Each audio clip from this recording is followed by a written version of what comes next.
Здорово, пацаны, кто уже подтянулся, с вами i1ame, и сегодня у нас будет показ Black Ops 2 финальной версии на Xbox, но на компьютере будет аналогичная версия, абсолютно. Пока что ждем, пока трансляция начнется, она начнется через 13 минут, и, собственно, слушаем саундтрек.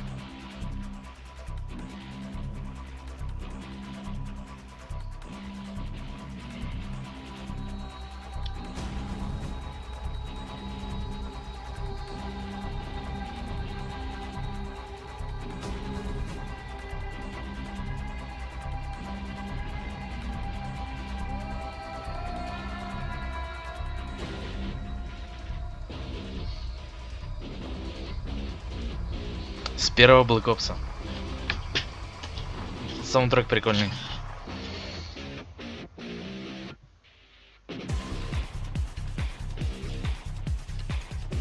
Нет, будет Array, будет трансляция какого?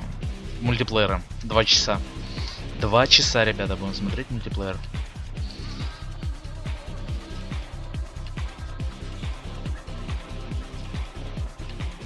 Играть буду, к сожалению, не я, то есть это будет показ i1ame с игрового портала глобального. Посмотрим. К сожалению, нельзя сделать на него рестрим, то есть, ну, будем смотреть с моего стрима. Будем смотреть чисто с моего стрима.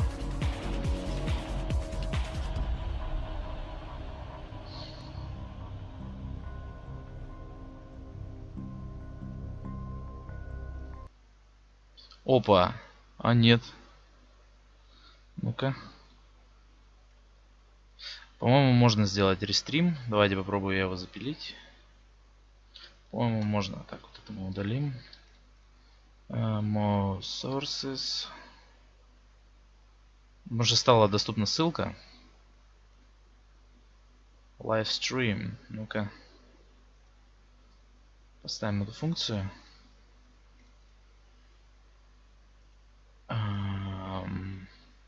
Нет. Там немного другая ссылка.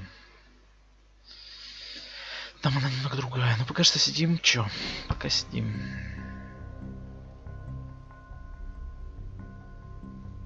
Да-да-да, Камалес, еще из мульта прикольная тема.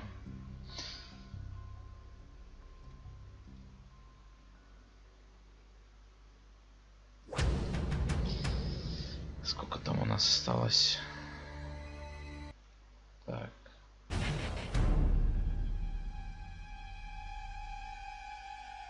Десять минут. У нас еще 10 минут.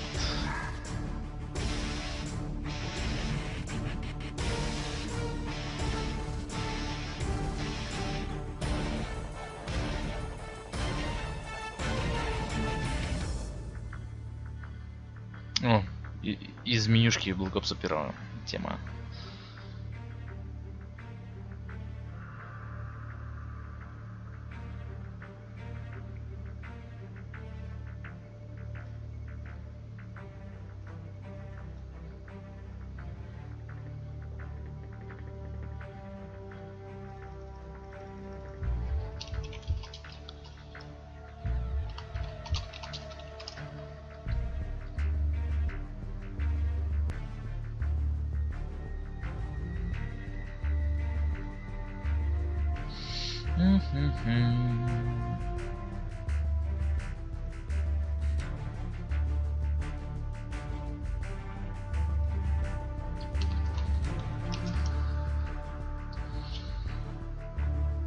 Ну чё там уже, чё так долго-то? Серьезно. Могли бы пораньше начать. Там у них уже, по-моему, видео все смонтировано, то есть это будет уже не лайв показ, по сути, а уже записанный. Ну как на телевидении, короче.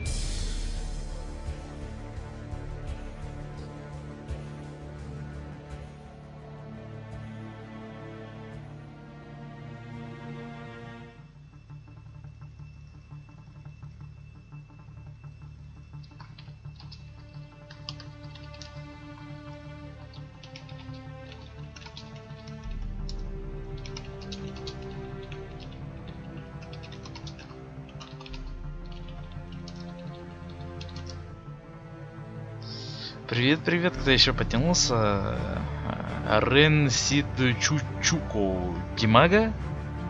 Здесь вообще про Димагу речи и быть не может на этом стриме.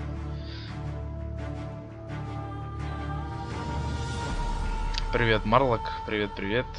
Всем, ребятини, здорово, кто подтягивается. Сейчас у нас через 8 минут уже будет начнется показ. И посмотрим вместе, что все-таки в мультиплеере Black Ops 2 будет новенького с показа на i1ame.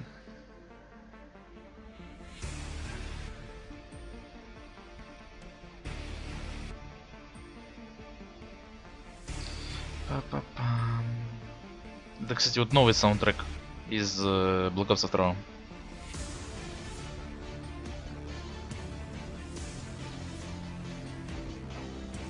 Он же, кстати, уже доступен, чтобы скачать. Там же из бокса же вроде это взяли. Ну, стырили саундтрек.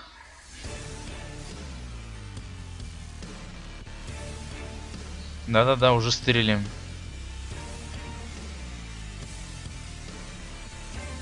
Уже есть.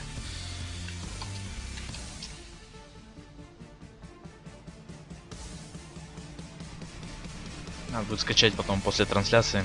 Обязательно.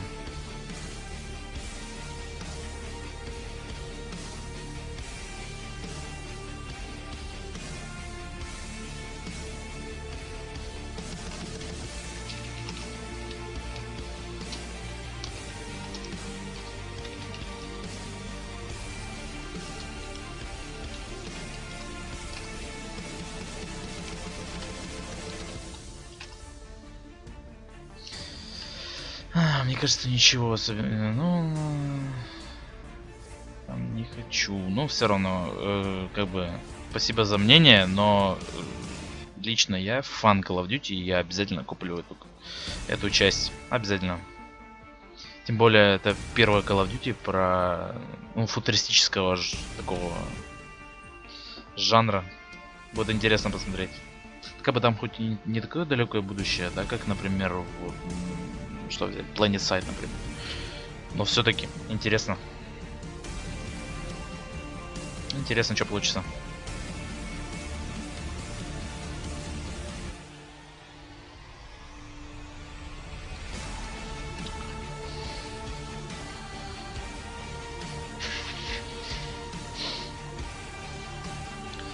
Пам-пам-пам. 6 минут уже. 6 минут осталось.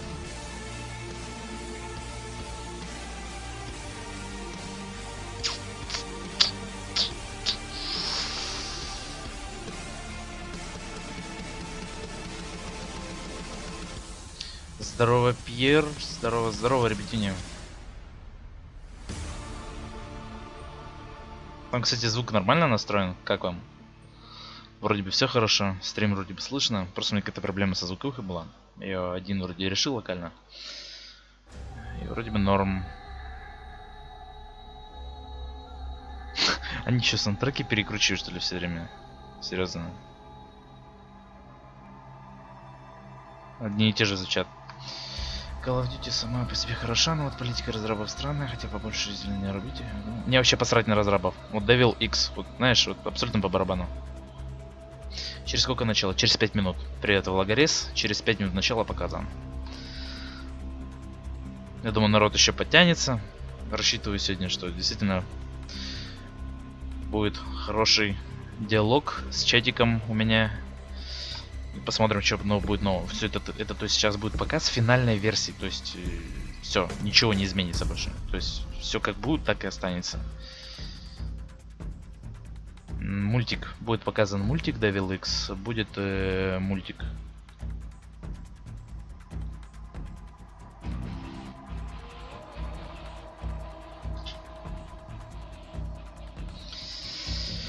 Пара-пара-па-пам.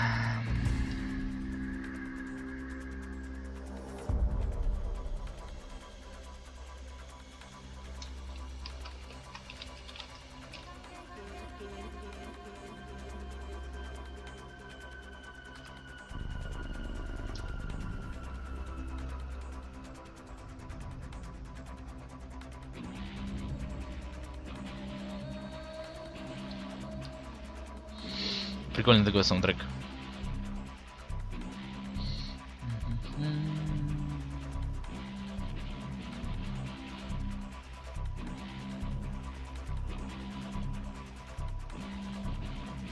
Осталось только купить, да, по сути. На ГЦ. Да, я думаю, РР, навряд ли кто-то на ГЦ придет. Я думаю, вряд ли. Единственный портал, который действительно, ну, как бы, хоть как-то отзывается, да, это только СК2. Все. Остальным всем по барабану. Блин, классный саундтрек, надо скачать будет.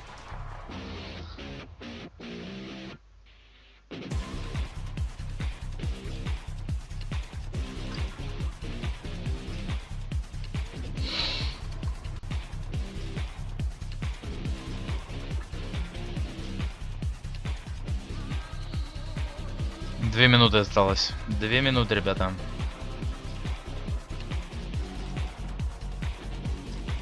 Да, самый крутой саундтрек это у МВ2, это по-любому. Тут даже спорить бесполезно. В натуре у МВ2 самый прикольный. Это секретный отчет, это по инфе непроверенный. Это скорее всего этот РСЛ турнир новый. По Старкрафту, по Старкрафту, по Старкрафту.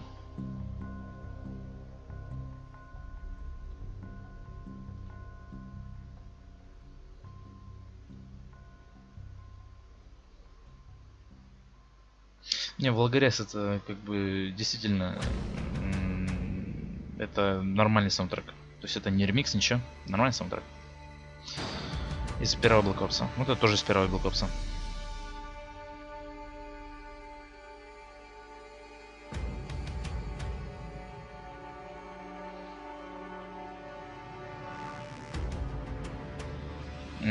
Камалис Ганс Зиммер писал только к МВ2, а все остальное писали левые пацаны.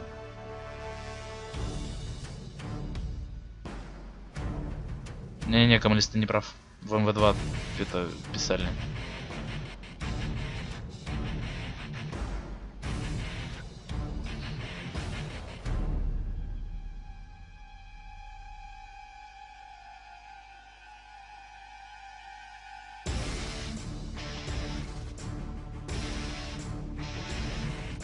Опа, опа, опа. Начинается. Ой, я случайно Вегас включил. Так, закрой себя. Вегас. Так, походу начинается. Походу начало, ребята. Чатик буду смотреть в перерывах, когда там будет какой-нибудь, ну, если позарить будет долго, либо еще что-нибудь. Я буду смотреть чатик. Потому что у меня как бы нет второго монитора, к сожалению. И смотреть, как бы, ну, с ноутбука как-то, еще что-то. Нету, к сожалению.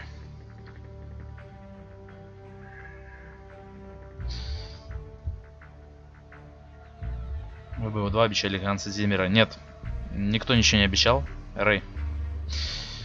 Никто ничего не обещал в Black Ops 2. Ну, там будут тоже 2 классных композитора. И они там что-то к довольно-таки прикольным киношкам писали саундтреки. Так что саундтрек должен получиться просто крутой. Очень крутой. Но не лучше Ганса Зиммера.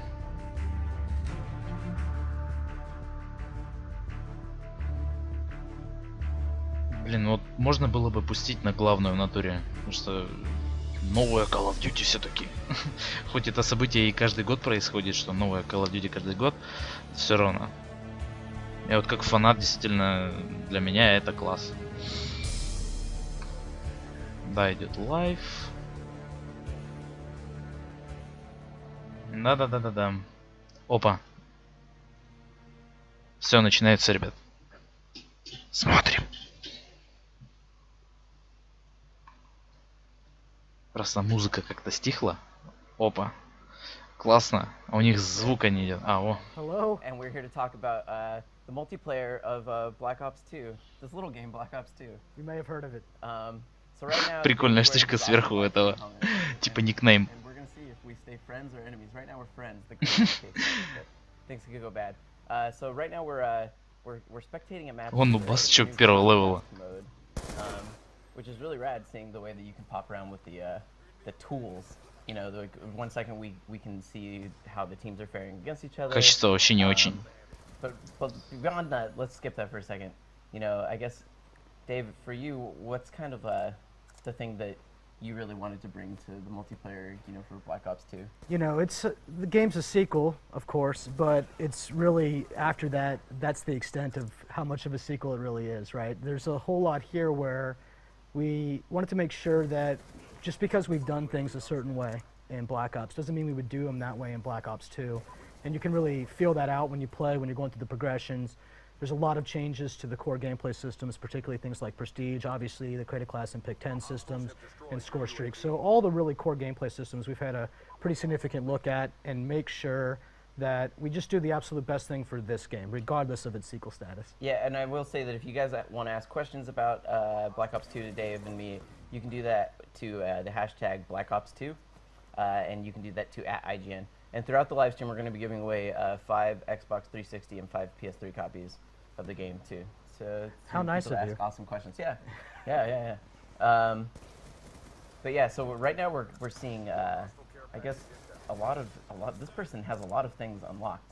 Yeah. You know, it's interesting that one thing I know that you guys really wanted to do was you tied the challenges this time around in the game to being cosmetic items. Yeah, we're spectating IGN livestream right now, and IGN livestream has that mustache reticle for his red dot, and that's just, you know, one example of once you kind of get through the core progression, once you get through all the typical challenges that exist for a red dot, then you get into a new wave of challenges where you get some of these kind of cosmetic challenges that you could say are just for fun.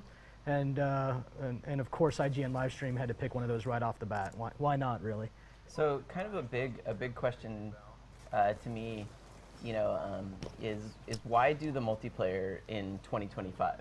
You know, and I guess, is it to kind of be different from what we've seen before, or was it like, you know, something that you guys felt that would make it stand out or more special, or? So one of the great things about doing it in 2025 is you really have the widest range of tools and technologies to use as inspiration for gameplay, right? So you get to do things like the MMS scope, and you get to do things... В общем, что он сказал, вот, кто не понял. Я приблизительно понял, о чем шла речь. Типа, один из из этих комментаторов сказал, типа, что нового по сравнению с другими частями Black Ops в Black Ops 2. И сказали, типа, две отличительные вещи. Первое, это абсолютно новая система пиков, оружия, перков и всего остального. Пик 10 она называется. И как бы подробнее можете узнать уже в релизе, как она работает. И они типа отточили ее вообще, ну, просто до идеала. Она работает суперски, и баланс поддерживается на 100%. И второе, это возможность стриминга непосредственно с консолей.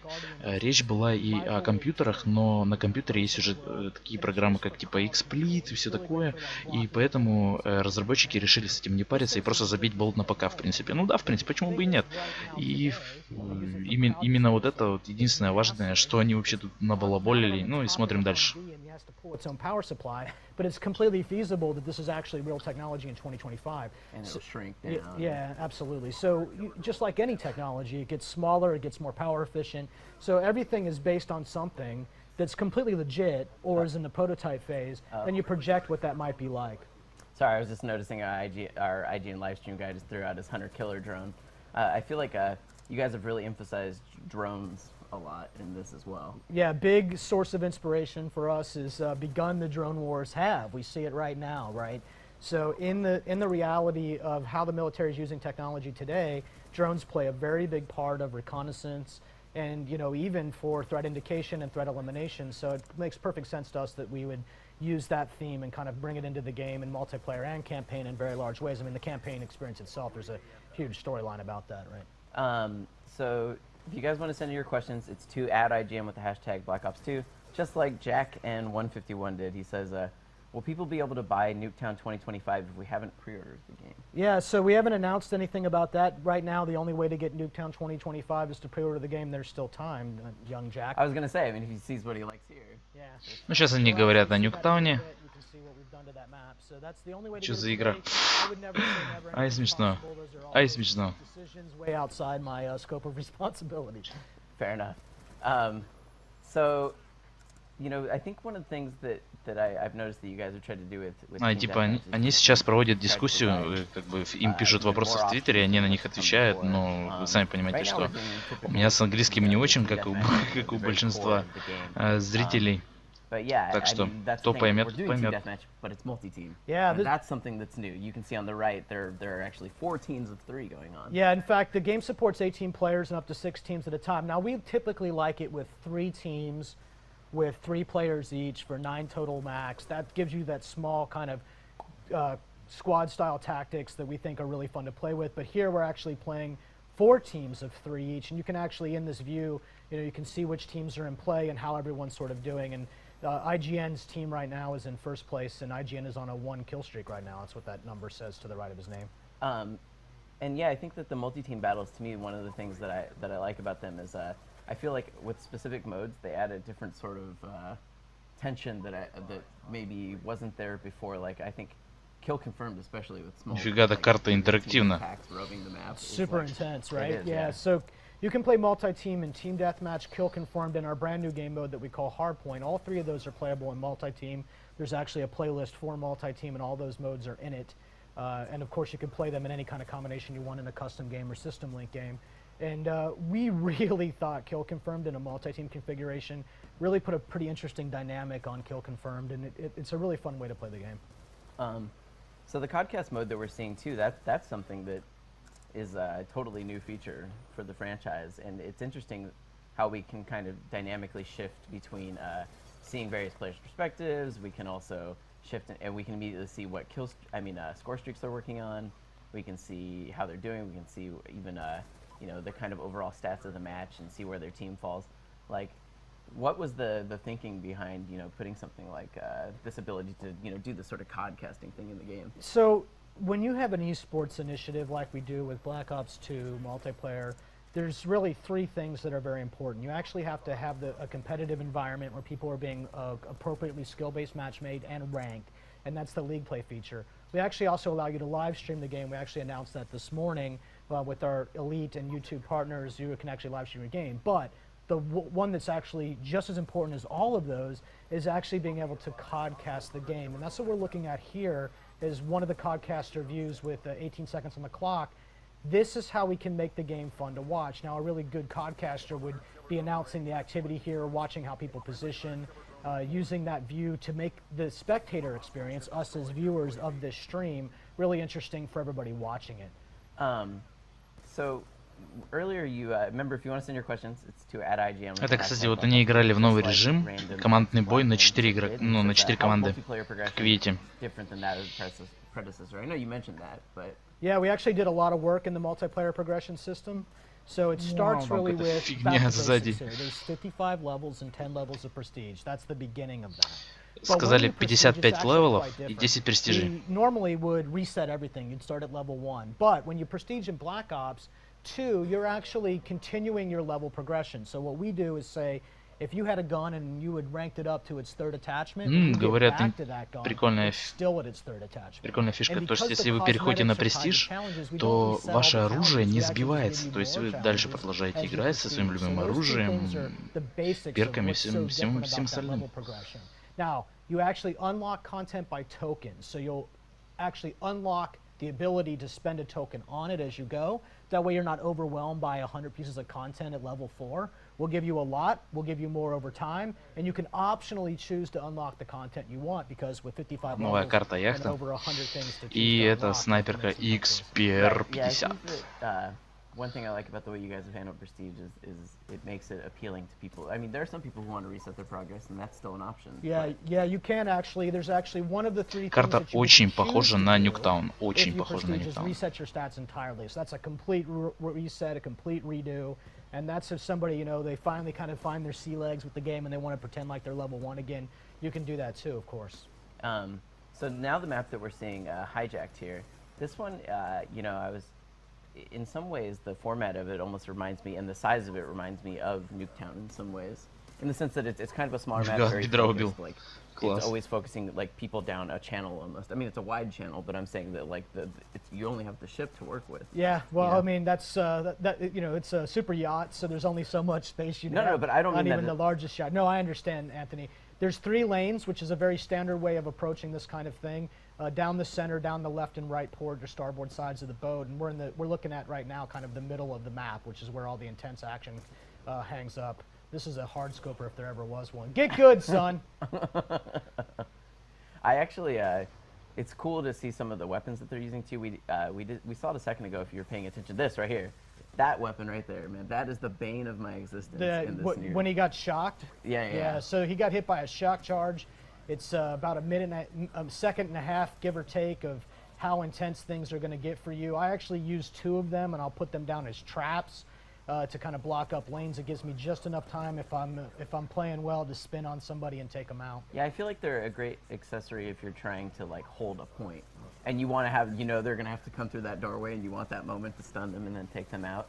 Especially what people may not realize when you see them is you can throw them and plant them, and they're kind of set it and forget it. Yeah, they'll stay there until they go off or until you die. Oh man, sorry, I get distracted by watching. Also, that bouncing Betty mine, or the mine equivalent there, that is also the new thing that I. Yeah, that bouncing Betty's pretty vicious. What I think a lot of people do, and I feel it's a really interesting tactic, is the bouncing Betty is considered a lethal, so it's in a different category than the shock charges, which are technically non-lethal, and they're considered tactical. So what I've seen people do is they'll actually put a Betty down, and then they'll put a shock charge near it. So you'll come up close on it, get shocked so you can't get out of the way of the Betty, and they're actually combining content in kind of some interesting ways to give you a hard time, Yeah, I'm really glad that you guys brought back Kill Confirmed in this too, because to me, I always like it because it's not even necessarily about collecting the dog tags as much as it is like the teams that can smartly use them to bait. Короче, все, что я понял, что они сейчас сказали, это то, что на ПК будет самый крутой графон вообще из всех возможных. Ну, то есть на PlayStation 3 не будет такого графона, на Xbox не будет, на ПК будет самый крутой графон, потому что DirectX 11. Пока что в Xbox и в PS3 нет такой поддержки. И они и пока пользуются этим преимуществом графическим. Посмотрим. Судить по видео и по лайвстриму именно игру очень сложно, но в принципе смотрится очень даже неплохо. One thing I think that's obviously extremely different from previous Call of Duty games that people might not be realizing is that on the right side you see that this person has like a UAV, a hunter-killer drone, and like a can't think what it's called, the missile that they can call down tactically. That's the Hellstorm he has in the top slot there. Yeah, but the thing is that unlike previous games where it was all about, scoring kills, in this case, it's no longer about that. You guys have changed it to be score streaks. Yeah, watch these points come up. So you see plus 50 for that kill right there, plus 25 for a teammate activity. So, here it's that number in the middle right there, that's always been how much XP you've been earning. But in Black Ops 2 multiplayer, that's actually how much score you're getting that's going to your score streak meter in the right. So you can see that meter on the right fill up as he picks up these tags and as he gets these kills. And that way you don't have to strictly be a slayer to participate in that system. Okay, that's not a good idea, by the way, trying to scope up. Hey, I will say, this guy that we're watching. Да, это квадролет называется. We're not giving enough credit, is all I'm saying. Yeah, all right. We'll show him how it's done.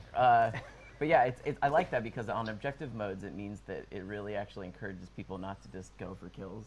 Like, because some of the best ways to earn your score streaks will be like whether or not you manage to capture a hard point or kill people that are coming to take the hard point. Like you'll rack it up way faster that way. And you can actually use the support-based score streaks, and they'll actually give you score as well. I mean, just a tiny bit of score compared to plus 100 or plus 50. So that's how we can have score streaks kind of contribute towards earning extra score streaks, but not in a way that sort of makes that seem unfairly balanced, right? Because we're using score, those values can be anything we need them to be at any point in time. They can be 25, they can be 200. And we actually do that, and you'll see that as we're playing today as you watch those numbers. I think it's going to take a while for people to get used to the idea that this is score and not XP, but I think people will get it pretty quickly, and I think they'll understand pretty fast why that's so important to the tuning of the game, really. Yeah, I mean, so for you, like, I guess design-wise, why did you want to tune it to be about score instead of kills? There's a couple of reasons, but the primary reason is that score gives you the most granularity. When it's simply the equivalent of a kill, or the half of a kill, or 2 kills, you can't really dial that screw left or right in any way. You can't tighten down those hatches, and you have to make tough decisions about this. You know, when you see those scores, that score value being added right there, I can really give you whatever is the appropriate points necessary for the activity that you're getting. Like this game mode is about confirming kills. That's why a kill confirmed is worth 100, but a kill is only worth 50 in this game mode. So if you guys want to ask us questions again, that's at IGN. Or if you Все промазал. hashtag Black Ops 2. Like Straticus did, and he says, are kill streaks stackable like in the first Black Ops? He says he Ух loves ты, spamming неплохо. RC cars. That's something he loved doing apparently. So you can only ever have one score streak at a time. So they're only stackable in that you can rotate around through the loop again. But if you have one, you can't have a second. So that's how we deal with that. So we want you don't have to die to continue your progression.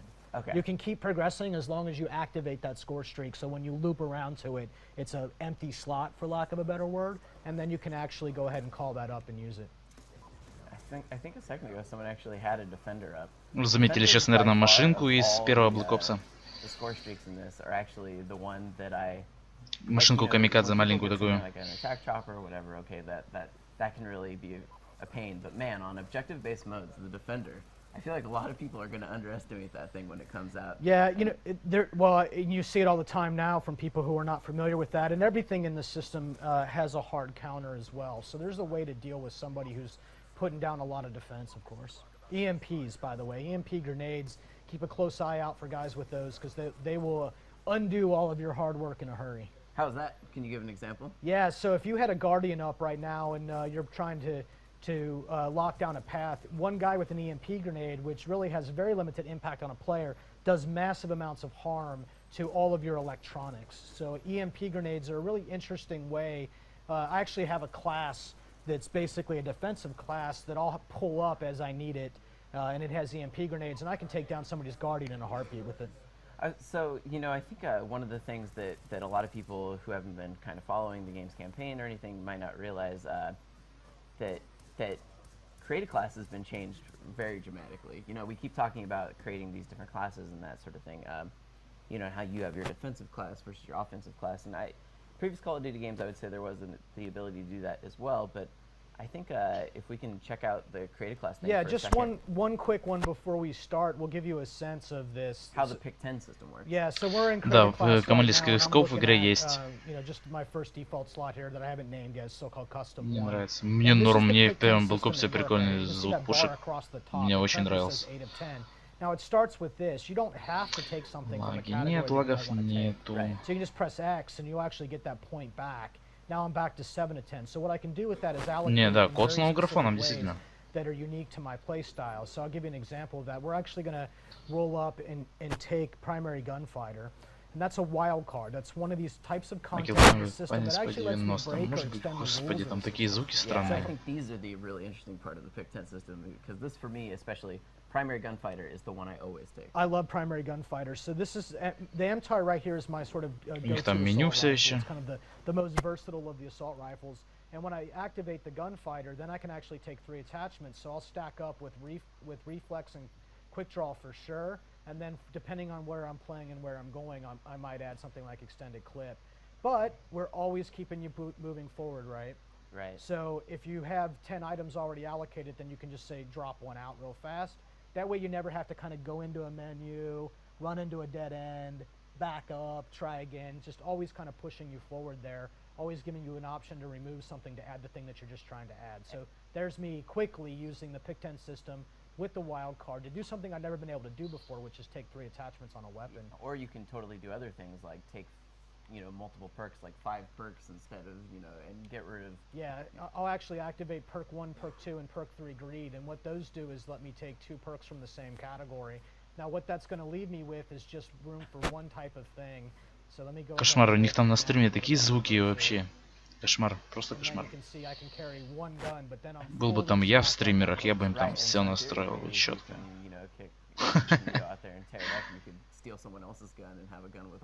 I absolutely do that when I'm feeling particularly cocky. I'll actually remove my primary weapon, and then what I'll try to do is shock somebody so I can get up behind them, knife them, take their gun, and then take their gun, right? So you know, you can do some pretty wacky things. I'm really looking forward to what people do with this.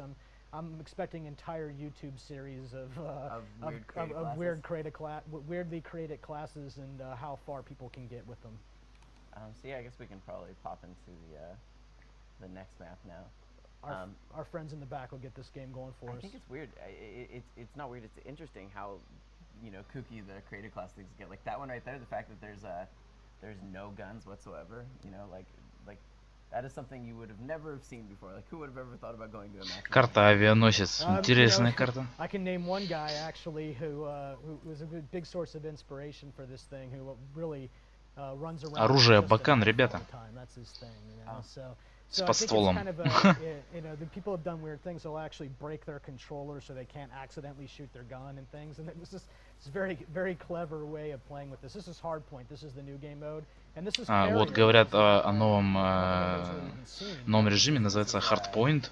И, собственно, что представляет себе этот режим? По центру карты располагается специальная зона, в которой каждый игрок, находясь в этой зоне, получает 1 очко в пользу своей команды. И та команда, которая больше всего наберет очков за определенное время, та и выигрывает, в принципе. Прикольный режим, кстати. Мясистый такой будет. Фармить прикольно. Чисто бежишь на одну точку и прекрасно знаешь, где будет сидеть противник. Ну, даже они говорят, this is completely chaos.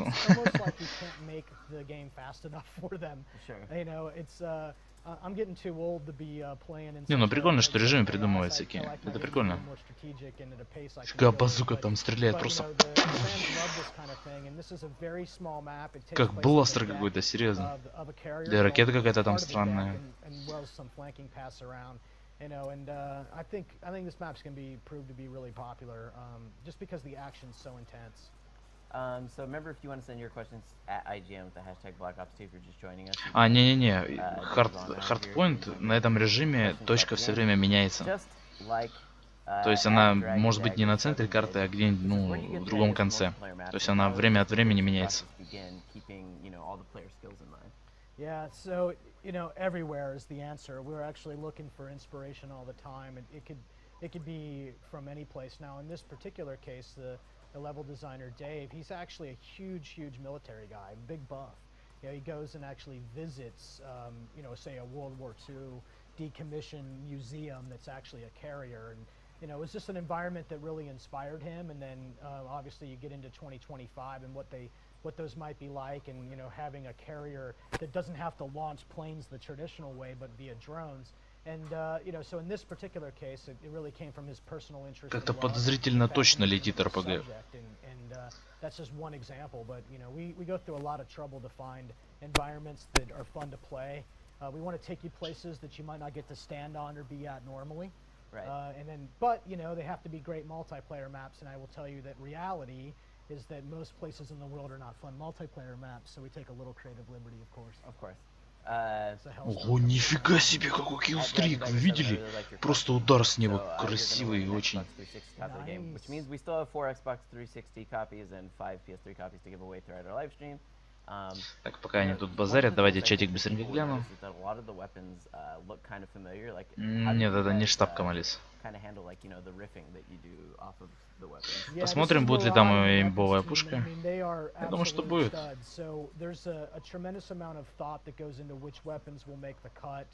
There's a lot of prototyping that goes on to figure out, where to go. Like, where do the crossbow was like a fan favorite, right? So how do you take the crossbow and put it in 2025? Would we even use crossbows in 2025? I have no idea, right? So, it's just this kind of this fun thing that we do where it's a pretty elaborative and creative discovery process. We go through a lot of weapons to find the ones that will actually make it. And it's really 3 people that kind of pulled this all together. Посмотрите, карта-то действительно интересная. То есть она не какая-то тупая, в натуре она интересная. Очень много укрытий. И в принципе такая двухуровневая. То есть есть первый и второй этаж, как я увидел.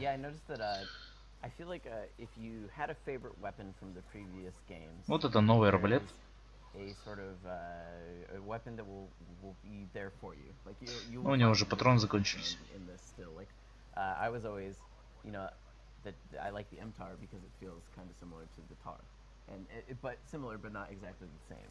And I feel like, or the AK-47. Now there's the AK-74U.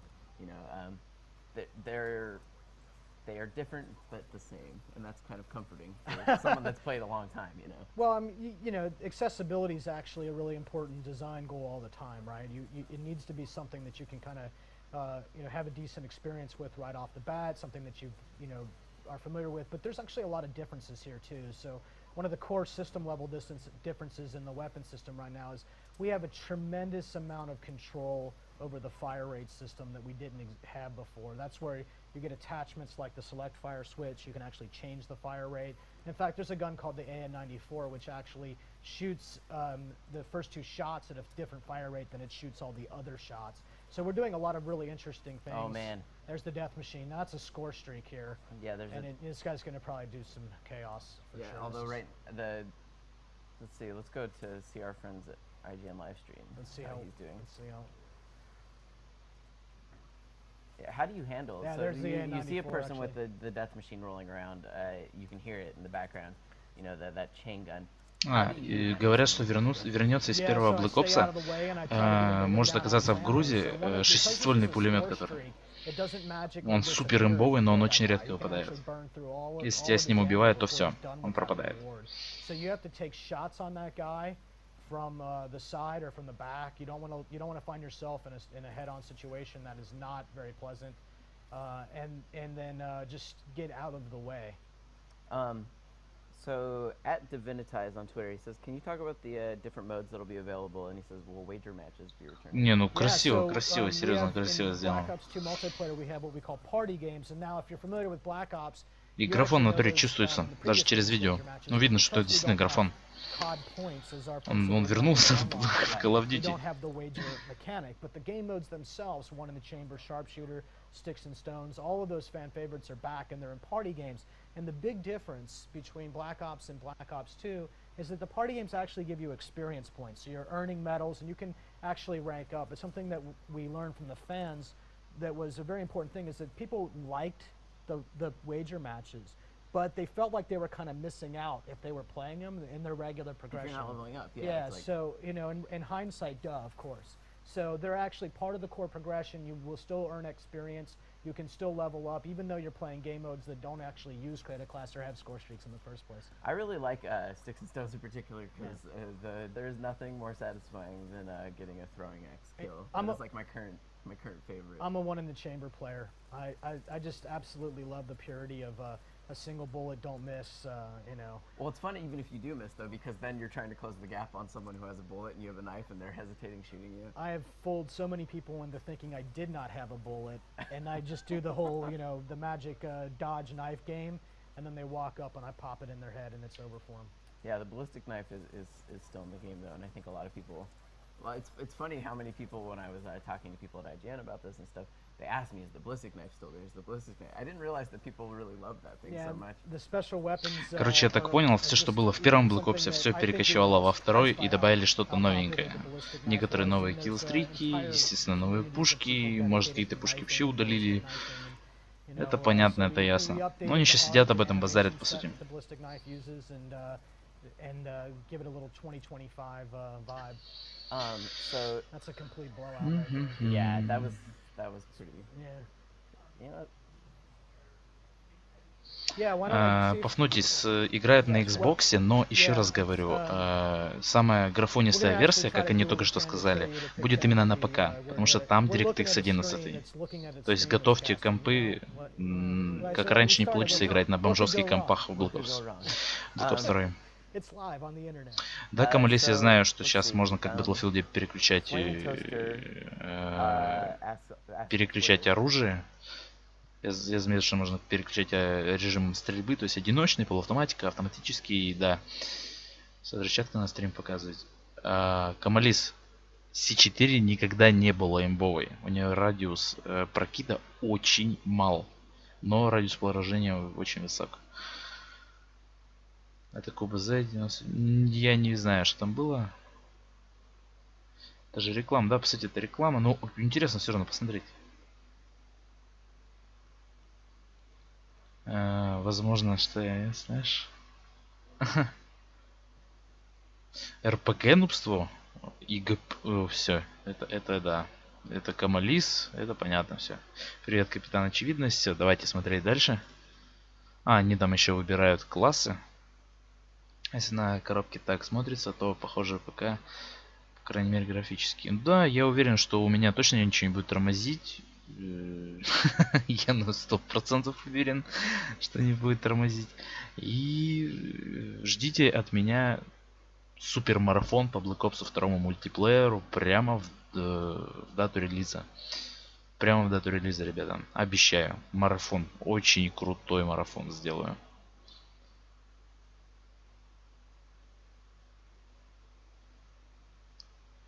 Ну и все. Давайте смотреть дальше. Actually, so it's always, when you're in this job, there is a lot of people who have a lot of strong opinions about how the game should be played. Of course. And that's going to happen with anything that's very popular. Тоже новая карта. I stopped fighting that a long time ago, right? I stopped. Да, кстати, ребятюни, я так вот чувствую, что тут что-то есть из МВ2. Вот серьезно, вот сижу, смотрю, и что-то из МВ2. Понять не могу, что. Серьезно. Are available to you. It works the exact same way. And one of my favorite edits that we did for Black Ops 2 multiplayer is you can actually change the pick 10 system. You can say you can say we don't think it should be pick 10. We think it should be pick 3, or we think it should be pick 17. So you can actually rewrite the rules of what classes people can even create in the first place. You can ban any content from your match. So say you don't think shock charges belong in your custom game, you can say that's restricted. And then there's all sorts of modifications to the scoring rules. So, and something like free-for-all, you could say headshots are going to be worth a lot more to your score or your points than, say, a regular kill. So there's a lot of options for players to kind of... Сейчас дают ассисты за то, что ты пустил беспилотник, как вы заметили, да? Дает ассист за то, что беспилотник ваш, который вы вызвали, спалил противника, и этот противник был убит с помощью этого спота.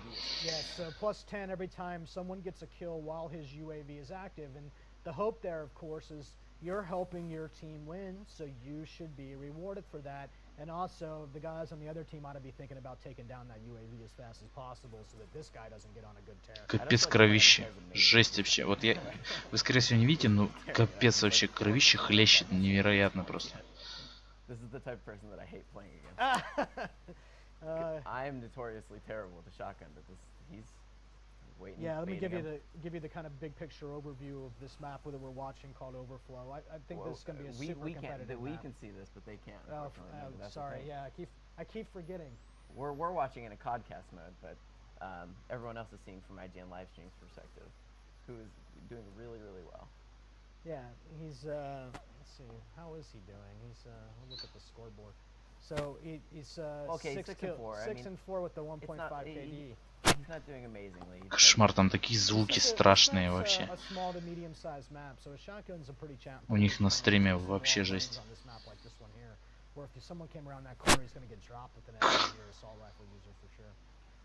Yeah, I mean, switch to the Scorpion Evo, which is a really good call. It's a very Да кошмар, что у них там. I mean, to me, this is the type of gun that I use when I know it's gonna get really tight. Yeah. Because like I don't even aim. A lot of times I hip fire with that one, you know. Well, take the laser sight to increase. Ух ты, какой прицел, вы посмотрите. Прикольно. Вы, скорее всего, не слышите звуки выстрелов, но обалденные звуки, я вам скажу, серьезно. Их переработали явно. Сейчас прикольно звучит все это дело. Really? That's like an official... Yeah, no, straight up. They actually have a reticle called Zombie Stopper, excuse me. And, ох, ничего, он вышел-то! -2, ну мог -4 сделать. Просто нуб как бы. А он добил их всех, -4 сделал. Фига.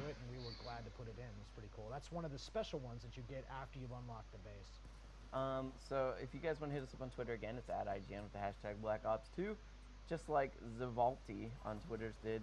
He said, he's asking you, Dave, can you talk about why you decided to bring back the Blackbird dogs and Chopper Gunner? Yeah, I mean the Orbital VSAT, which was the Blackbird in Black Ops, but now the Orbital VSAT. It's just a really popular score streak. It's very much in the high end of the band. It really helps your team win. and it cannot be countered except by counter like an EMP. So you can't Во, на shoot какую-то that rакету event. набил. It's a VSAT. Oh, IGN live stream is bursting his Hellstorm. Holy Okay, so his нифига mistake was приколюха. he bursted way too soon. I would have brought that down a lot faster before. Он выпускает такие мини-ракеты еще из этой ракеты, походу. It's an option. You can actually just straight fly it up Которые по someone's полю вообще backside, гигантский урон or if наносят. you can get it positioned over a range of guys, you can burst it and then take out more guys with it. So, you know, it's a player interactivity on score streaks is a really big part of what we're trying to do. So the dogs, fan favorite. Orbital VSAT, formerly the Blackbird, fan favorite. Just fan favorite score streaks. And who said they don't use dogs in 2025, really? I mean, they're man's best friend. They'll always be here. Although I will say that you have other options of little things that you can call in to fight for you too. Like I know that you guys have the drones in this game aren't just in the air; they're on the ground as well. Yeah, the AGR is a particularly mean score streak. Now, I really like the AGR because it can be either player controlled or AI controlled. So, you know, it was one of these changes that we made to the system where when you take the dropper marker, right, and you throw it out into the world, helicopter comes in, you've seen that mechanic before, it drops the crate, but you don't have to go interact with the crate. The crate will actually just explode, the AGR powers on, it comes to life, and at that point, it'll go out and just hunt. Just go out and do work for you and wreck non-stop. Or you can actually press and hold X and take it over. Now you can drive it around yourself, you can shoot its guns, you can fire its rockets. And you know, it's just player choice. Why have two when you can have one and then give you the choice, right? Just made sense to us. The AGR is interesting too because you know, like I think a lot of people in the old games when you had hard kill streaks that you wanted to deal with, you were like, well, this is why I have a rocket class. This is why the AGR, I feel like you don't take rockets, you take EMP grenades for that thing. Absolutely. I think EMP grenades are the little savior that no one knows about yet, and they're going to make a big difference in this game because it's the best way to deal with electronics of any type. So yeah, the AGR, hopefully we'll get to see one of those at one point. I know that those are, I will say that even in the hours of multiplayer that I played, I was only ever able to quite achieve those very rarely. They're not super common for me anyways. Yeah, the score streaks go up to 1900 score. That is nothing to shake a leg at. These high-end rewards are high-end for a reason. They're very lethal. They require specialized classes to counter. They're not easy to obtain by any means. They're relatively rare, although, of course, when the game comes out and everyone's posting YouTube videos, I'm sure it'll seem like they're a dime a dozen. But you won't see them too often unless you're really up against some strong players. So, Svalty, for asking your question on Twitter, you get a PS3 copy of the game. Nicely done. So we still have 4 of both platforms to give away. Hunter Killer, by the way, this one. So I often see people, as soon as they get it, they look up, they throw it, and it goes out and it hunts. That's what it does. You know, it's in the name. But I think what he's doing is exactly how I like to use it. I like to use it like a javelin almost. Yeah, that's and throw it directly at the person that I want to kill. Yeah, this is a crazy way to use the Hunter Killer drone, to be honest with you. But I actually also like to put it up and go ahead and let it do its thing. And when you're running around in a Call of Duty game, any Call of Duty game, and especially Black Ops 2 multiplayer, and you don't have your gun up, you're going to get shot. Sure. So it's a pretty dangerous tactic. But, you know, it's pretty satisfying if you can throw that and watch it go right at somebody. It'll target anybody in your line of sight. You know, and for replays, which I know that you guys have done with, you know, you had the theater system in previous games, but in this one, I know that one of the things that people might not know about the theater system is that you've changed the way that the camera can be tied to things. So now, you can tie the camera when you're doing your replays and hooking it up to like something as specific as like the tip of an RPG, and you can kind of follow the RPG as it goes. Yeah, any kind of missile in the game, you can actually tie it to. So it's called attach to object. You actually can fly around in free cam, bring it up to something, press the right stick, and then you'll actually have the camera will be mounted.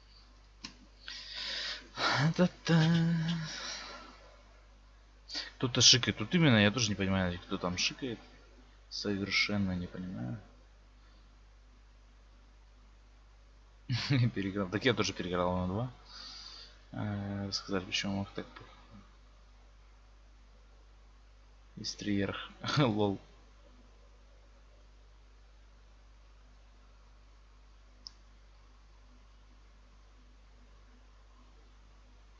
Пацанов строена, это нормально.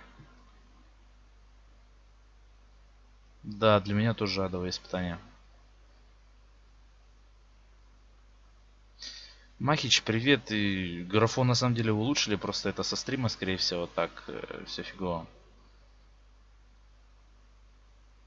Ребята, какая нахрен разрушаемость в Call of Duty? Вы что, с ума сошли? Это как, знаете, предлагать тоже в Quake сделать разрушаемость. Но это ж просто идиотизм. Вы не те игры сравниваете, абсолютно.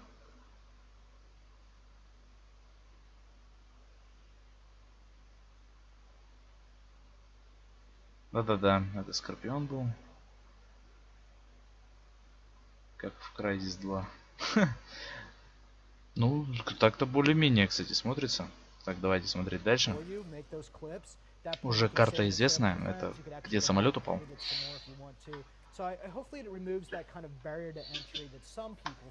Он все с той же снайперкой, которая была и на корабле.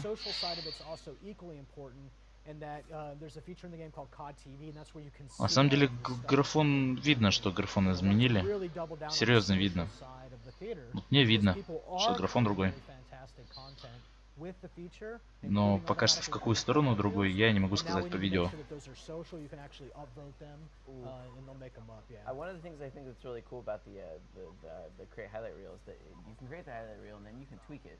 Yeah. Too. Like, it's not like you have to just use what was made. You can go in there, have it form the foundation for it, and then... Yeah, it does a really good job. I actually like to set it to make about 15 clips, and then I'll actually dump out the clips I don't want.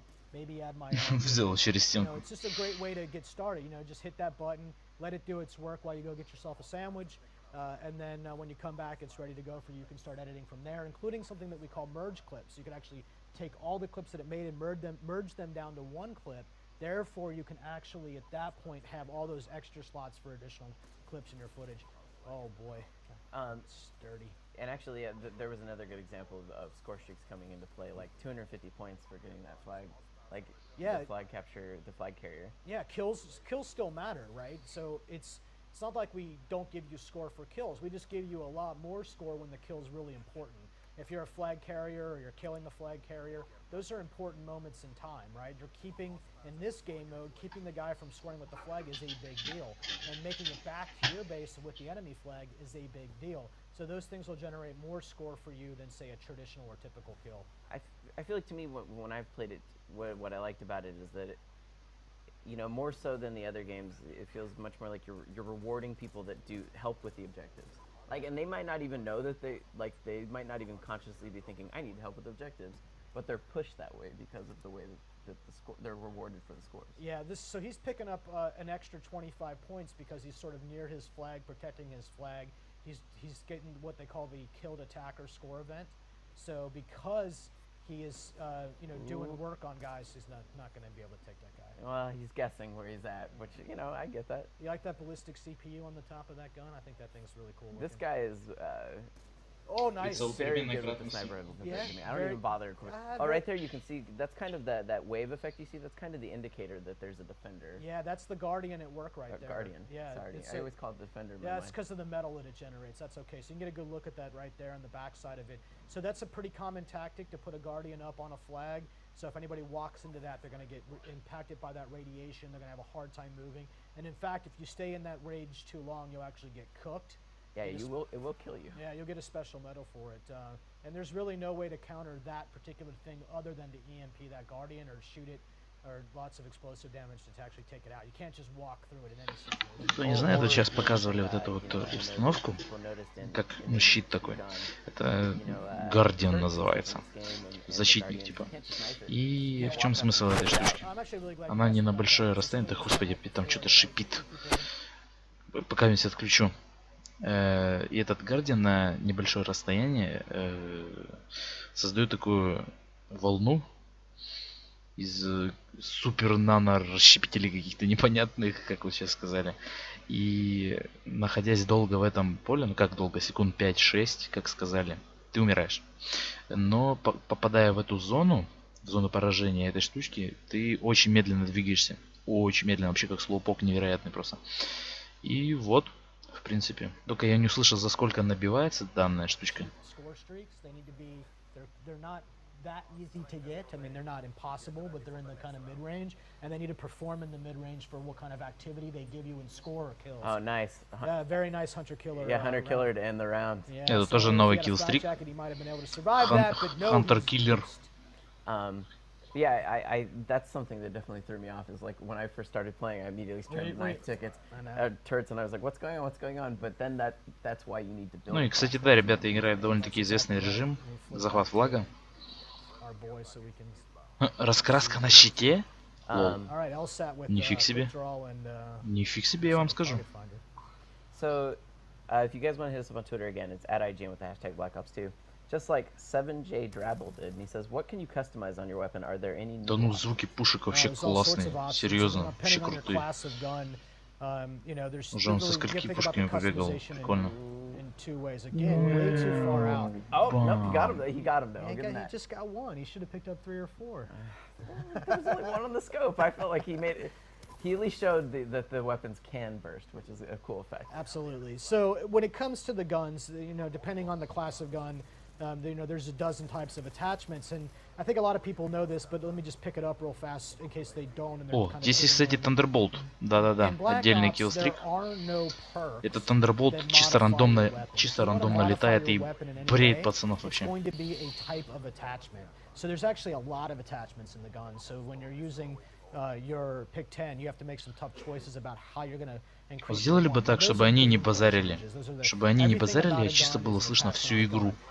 Они задолбали, серьезно. All those things that you're familiar with are making a big return in a big way. There's a lot of camo choices. And if you prestige your gun and kind of go through that, you can actually put your clan tag on your gun. If you prestige your weapon class, you can actually put your emblem that you made on your gun. So there's also some really intense cosmetic choices as well.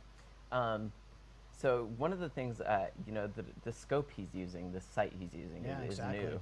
And it kind of picks out targets when they're within your field of view. Yeah, so the trade-off, of course, is you see this big black band around the borders as you push into that scope. So you lose some visibility, but you actually get the sight on enemies fairly easy. So that's an example of taking something that might have traditionally been a perk and moving it into the attachment system and actually making a specific optic around it. I always like it, and the team is really into the idea that we can visualize gameplay and give it a fiction, right, when we can. And that's one thing that the attachments allow us to do. Yeah, I think when people play, they're going to, like for me, I'm a compulsive reloader, so the first thing I did when I played this was looked for sleight of hand. Yeah. Where is sleight of hand? Where is sleight of hand? Yeah, fast mag. It's fast mag. It's fast mag in the attachments, and then you actually get to see that attachment. It's by the way, they would teach you about that. Don't be an obsessive reloader. It's actually a bad tactic. I can't help it. See, I bet you. It doesn't matter what game I'm playing. You reload after every kill. I reload after every kill, and it gets me killed. That'll get you killed all the time, especially because I do it with a gun like the one we're seeing right now. This will take a long time to reload. And that's what I'm saying, but I still do it because I'm so used to compulsively reloading. And also, that was a sweep. Yeah. Jeez. Yeah. Not even fair, as we say. 7J Drabble, you get an Xbox 360 copy of Black Ops 2. Very cool. So thank you for asking a good question. Because I think that perks versus attachment thing is kind of one of the places where you guys have diversified quite a bit. Yeah, we actually, perks have been simplified. They're actually very, very simple things these days. Very small gameplay benefit. Back to the basics with the perk system. They are perks. A perk is a small thing that helps you. Так, смотрим чатик. Чё за игра? Black Ops 2, войми, ты чё? Ты серьезно прикалываешься, что ли? Привет, Странс. Привет, ребят.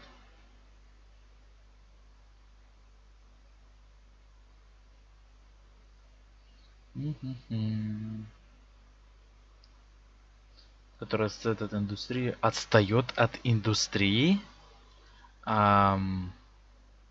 Махич, извините меня, товарищ, но дальше просто бесполезно вести какой-то разговор. Это графа. Да, графа действительно изменилась. Действительно, графа поменялась. Причем в серьезную сторону. Примерно как когда вышла первая Modern Warfare. Там уже графа вообще была суперская, по тем меркам. Как в это играть после BF3. Кому что, короче. Боевые позиции, как на них кого играть. Посмотрим. В МВ2 же играем. В чем прикол этой игры? Потому что это Call of Duty. Физику выстрелов. Зачем перерабатывать физику выстрелов, если принципиально была взята механика полуквейка? Зачем? Махич, объясни. Зачем? Зачем? Незачем.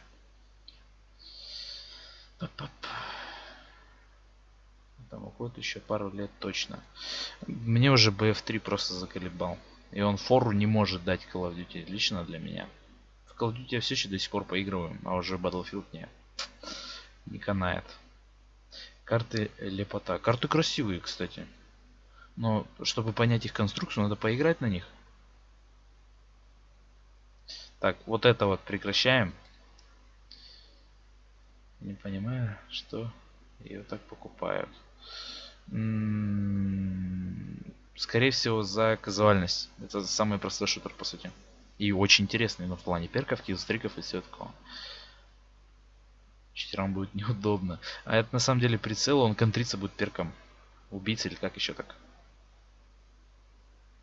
Как она? Шейдеры, это тени, бики, все графон 5-летней давности. Махич, ты, наверное, эксперт по движкам.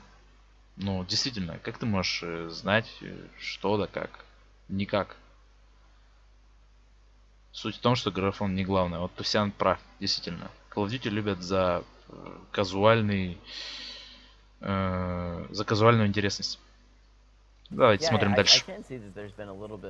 О, Нюктаун, это Нюктаун, ребята, это Нюктаун, мать его. Новый Нюктаун.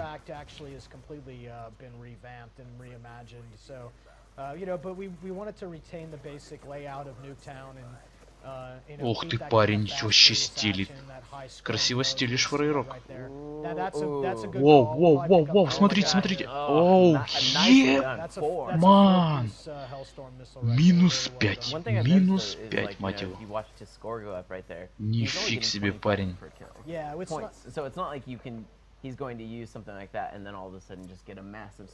Не, ну красота, не, серьезно, красиво все сделано, обалденно. To use score because I have that granularity. So although he four-pieced with the Hellstorm missile right there, it was effectively the equivalent of one normal kill, right? So while score streaks count towards score streaks, as you saw, because we're using score, they're not counting massively. They count appropriately based on how much score we're injecting into the system with the kills from them. So, you know, So, you know, in the campaign, I know that we'll, you know, it jumps between times and you'll see some of the old guns. But in multiplayer, it's all future tech. Yeah, it's all 2025 in multiplayer. О, еще раз набил пред. Ох, еще сейчас. Давай. Опять минус 5 или 6. Обалдеть, парень жжет вообще. Парень жжет. I've played against you. I'll say that that's true. Кстати, ребята, я очень надеюсь, что локализаторы нормально локализуют игру. Очень надеюсь. Если серьезно будет локализация еще прикольная, то это, блин, это будет шикарно. Это будет шикарно, серьезно.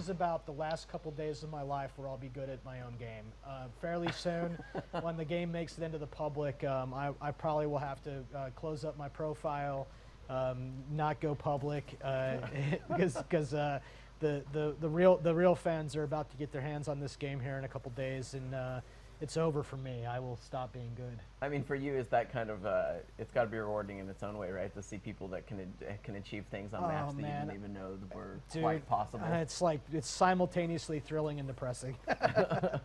You know, it's we joke about it all the time that our fun is about to end. Our day of being the king of our game is about over.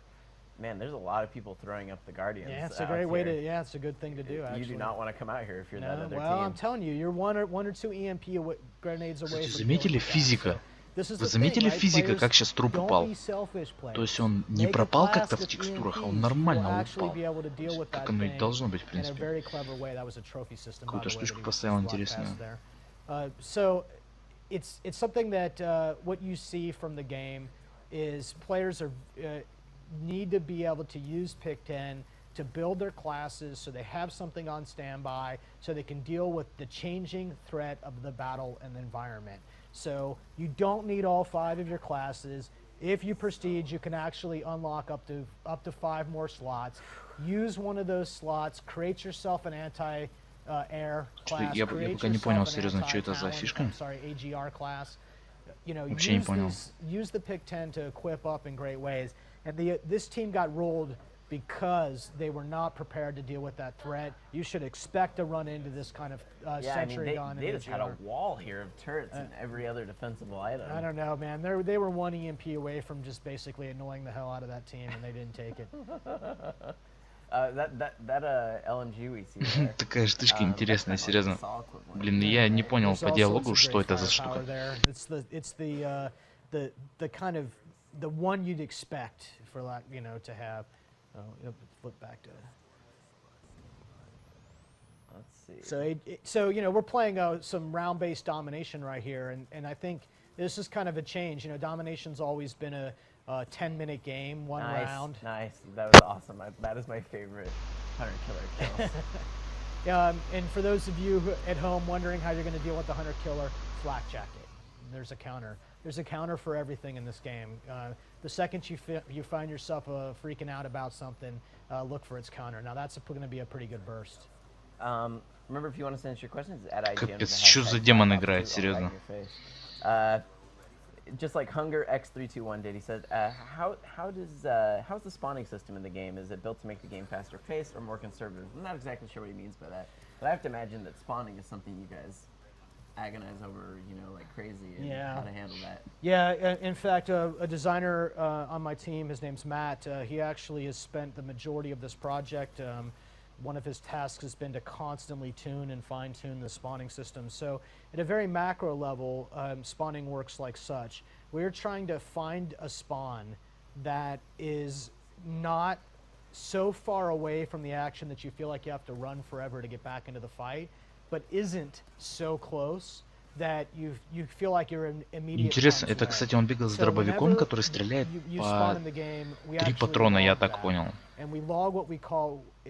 Серьезно, он по 3 патрона стреляет. Либо это просто он так стреляет. 16 патронов в обойме у этого дробовика. Какой-то М1216. Интересно. Space in the map. Sure. 12 players, you know, you run out of spawns really fast and good places to spawn. But we go to a lot of trouble to make sure that the spawning. Это действительно он по 3 патрона стреляет, этот дробовик, и как бы сбрасывает то ли, не понял, затвор, то ли что. Вот видите, да? Чик такой, интересный дробовик.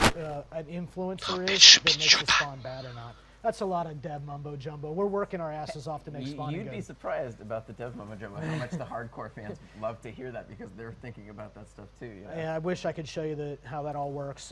You know, we'd have to do a lot of. Ой-ой-ой, как залетел. И патроны закончились. Знакомая ситуация, да, ребятки? Look, it's something that we take super seriously. We know that there's something that the fans are really passionate about. I hear you, I hear you, I hear you. And we've invested pretty heavily to make sure. Не зарезал. Yeah, see, there's no lunge, kid. You gotta get good. This shotgun though is particularly brutal. How fast, how the shotgun he was using. Yeah, he's flipping guns all the time right here on IGN livestream. Oh, there we go with the ballistic knives. Let's see what he's got.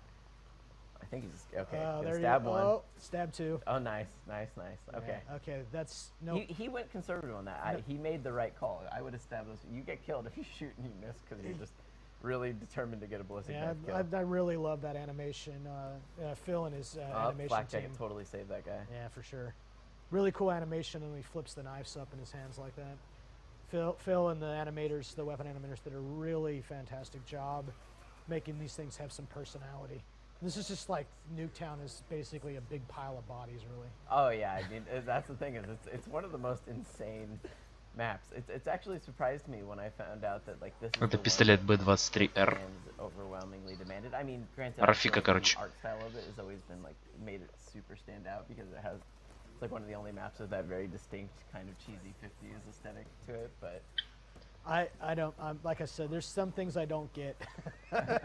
You know, I enjoy some Nuketown from time to time myself. I think you know, I would say, Anthony, it's like it's almost like we can't make the game fast enough. You know? Yeah. It's really fun stuff. You know, I know that question was really technical, but Hunter X321, you're getting a PS3 copy of the game. Because I like to hear the tech side of it. You know, I think that people sometimes don't necessarily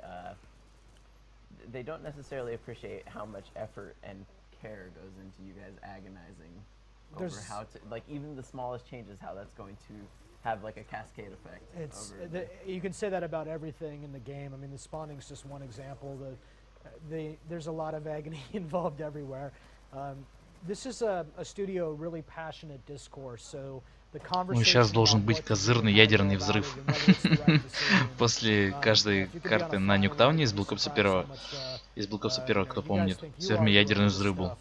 Ну, не такой козырный, конечно. So, if you guys want to hit us up at IGN, for those who are just joining us on Twitter with the hashtag Давай, BlackOps2, бомбани. just like Met_it_happens, who says, how do you ensure the weapons are balanced appropriately so that one isn't overpowering all the others? Like, that's gotta be something.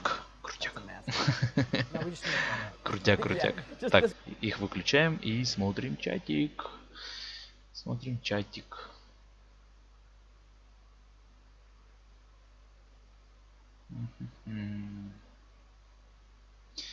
Единственный аргумент, что код идеал, уже ничего больше не будет. Нет, код далеко не идеал.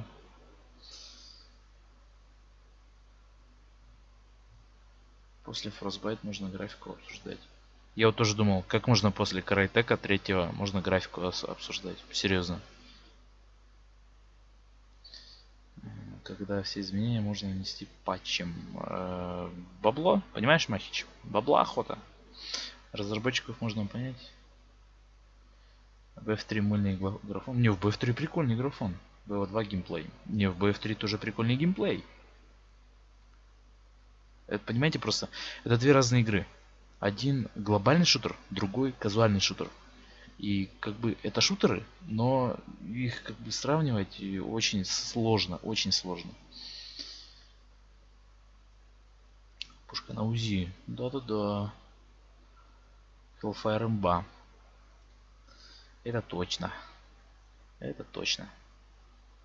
МВ лучшим был. По мне МВ2 самый лучший пока что. Ну, я не играл в Black Ops 2, может он будет самый лучший. Трофистим это... Ага, вон что странс. Ну, может быть. Да, будут региональные ограничения, Брок. Это уже давно объявили.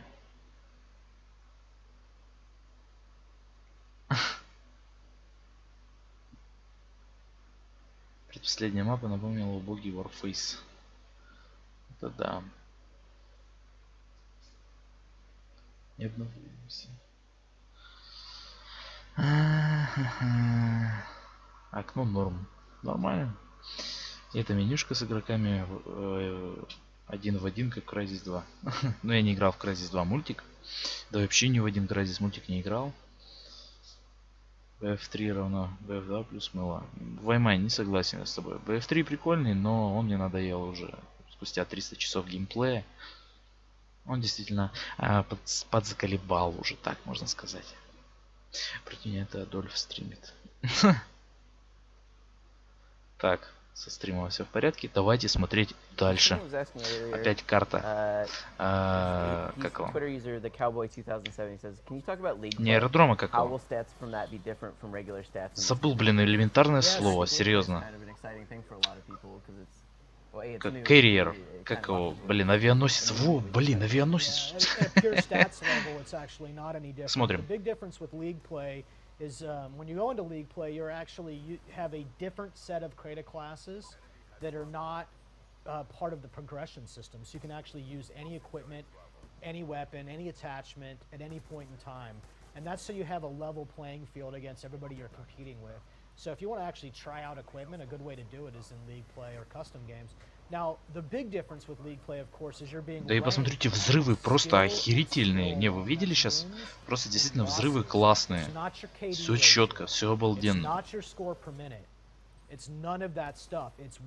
Единственное, что под вопросом, это геймплей. То есть полностью игру оценить можно только поиграв в нее. Это понятно. Очень жду вообще Black Ops. So the mosh pit, you can just go play at any point in time. You don't need a party. 6-on-6, and mosh pit is kind of the so-called pro-style rules, 4-on-4. Although you can, you know, that's best experience as a team. Я еще что-то такую инфу какую-то слышал, что в Black Ops 2 будут лиги. Представляете, лиги будут. То есть как в StarCraft. Но если это действительно так, то это прикольно.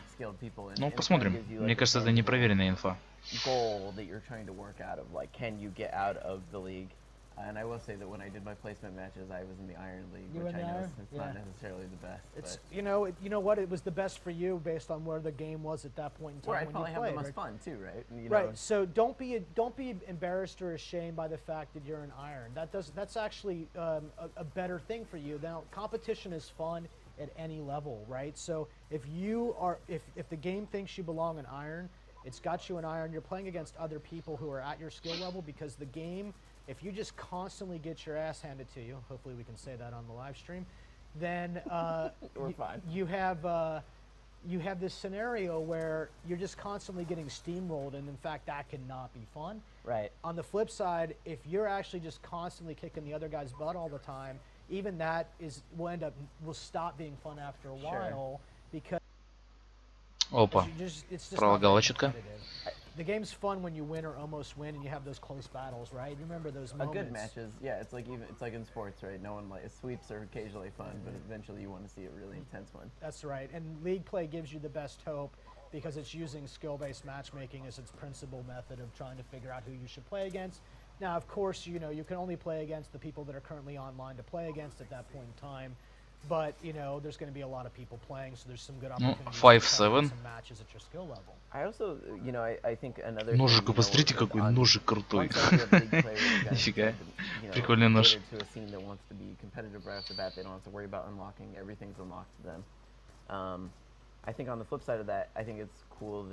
Я действительно не знаю, что в этой игре уже можно поменять. Серьезно. Все. Вот. Со стороны, если посмотреть, все, это уникальный Call of Duty. Серьезно. Со стороны смотришь. Dolphin Dive вы видели, да? Из Black Ops 1. Этот маневр вернули. Прикольный маневр, я им очень часто пользовался. Yeah, there's 3 ways if you're kind of a new player to enjoy the game and make sure that you have an opportunity. Что-то у них подлагивать начало. And the one that we're talking about is actually what we call combat training. And combat training is effectively there's a couple playlists in combat training. One of them is actually called boot camp. And boot camp, when you play boot camp, it's actually only level 1 to 10. Yeah. So you're not right off the bat. Вот дурак игрок, серьезно. With other people who are not past level 10. Now, if you're a Call of Duty guy, you know that you can get to level 10 pretty fast, right? Right. Especially if you're good.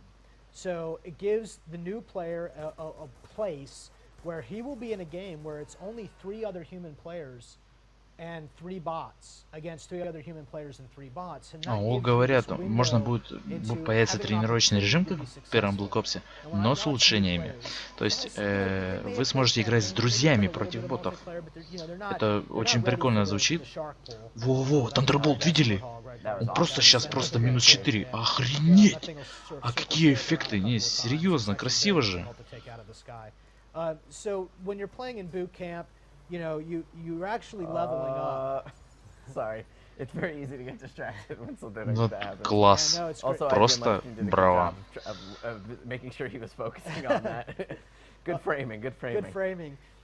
When you play as a new player, play in combat training, play in boot camp, get your proverbial feet wet, right? Yeah, don't bring an combat axe to a gunfight right there. The playing field will be pretty even and simple.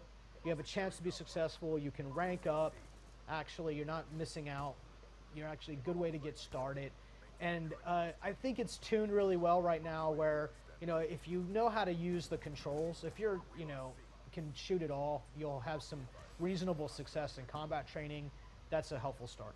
Yeah, and I think it's interesting that you guys allow people to continue to play against bots after level 10, but half experience. I mean, they're going to have a very long grind ahead of them if that's how they want to do it. You know, we want you in the regular matchmaking pool or in league play, but we also know that not everyone's going to be ready after level 10. You know, boot camp is just team deathmatch, right? It's about the purest way of performing the game. But the bots actually play multiple game modes, everything except search and destroy now. And you can do custom games where it's just you with bots, or you could do 4-player local split screen and then fill out the game with bots. And yeah, it's actually another great way. I'm glad you brought that up. To, you know, if you're really struggling, then you can go into custom games and just play by yourself. Put some bots, 5 bots on your team, 6 bots on the enemy team, and then you can really kind of get, you know, figure out the maps and play that way. A lot of people like to do that. I actually find that even if you're a pretty skilled player, like I sometimes like to consider myself to be, but like if you put the bots on like veteran, they can be brutal. No, yeah, like they'll still forgive you a hard time, and even if you're playing in objective mode, they'll go after those objectives pretty aggressively. Yeah, the bots were you know, developed and designed by Austin Krause here on the multiplayer team, and they are fantastic.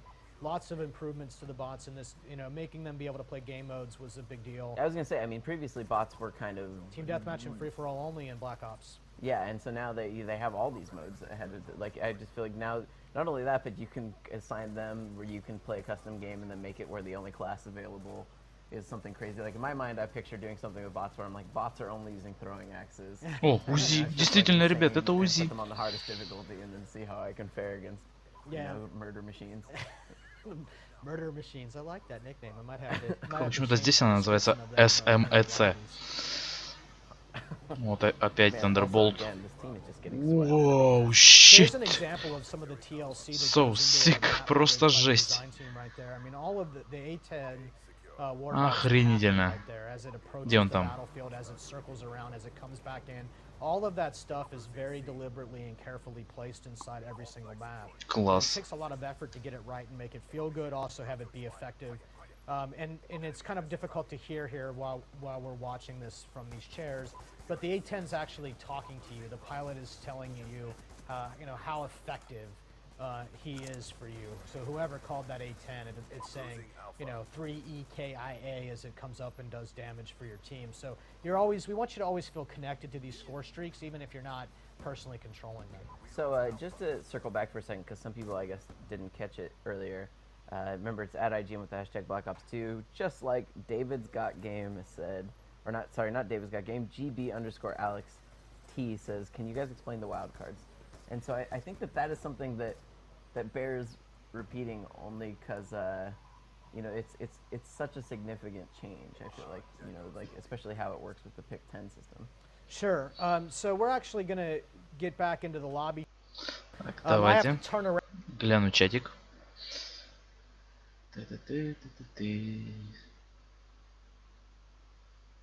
BF3 можно... Нет, BF3 не симулятор 100%. Его невозможно назвать симулятором. Симулятор это арма. Вот это симулятор. Вот это симулятор. В БО будешь со зрителями гонять? Посмотрим. Сколько игроков поддержит PC-версия? Как бы 18 игроков вроде. А что в Старкрафте? Лиги, то есть бронзовая, серебряная, золотая и дальше по скиллу. То есть в бронзовой, то есть вообще днище играют, серебряные играют чуть выше днище, в золотой еще чуть выше днище, в платиновой еще более-менее ребята соображают, что играть, алмазная и пошло-поехало. В первом Far Cry такая же карта есть в компании, 100% похожа. Да, серьезно? Нифига себе. Да даже если скопипастили, все равно прикольно. Хочу технику, но ты меня отошлешь в БФ. Ну, Камалес, понимаешь, техника не свойственна Call of Duty абсолютно. С какого сайта стрим? i1ame. IGN. Да, арбалет вернули, да. Рэй.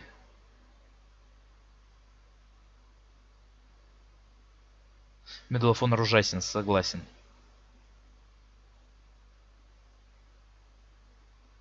Да-да-да, в БО2 арбалет будет. Да-да-да.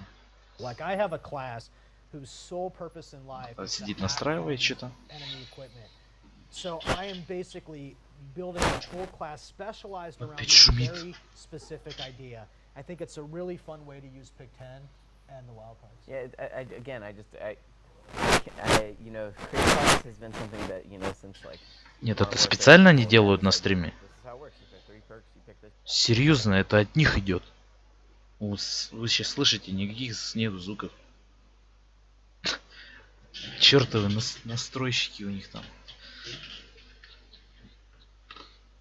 Какие-то дураки криворукие сидят там. Так, все, сейчас включу обратно звук.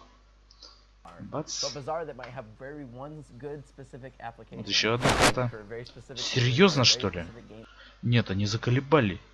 Мне просто уши врезает это. Так, давайте на самую тихую поставлю.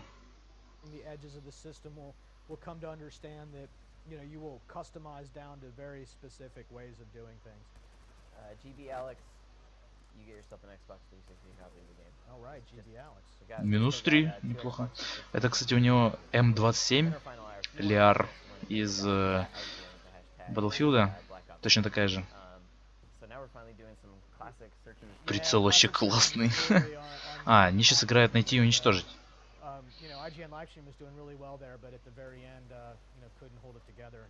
Вектор! Ребята, Вектор!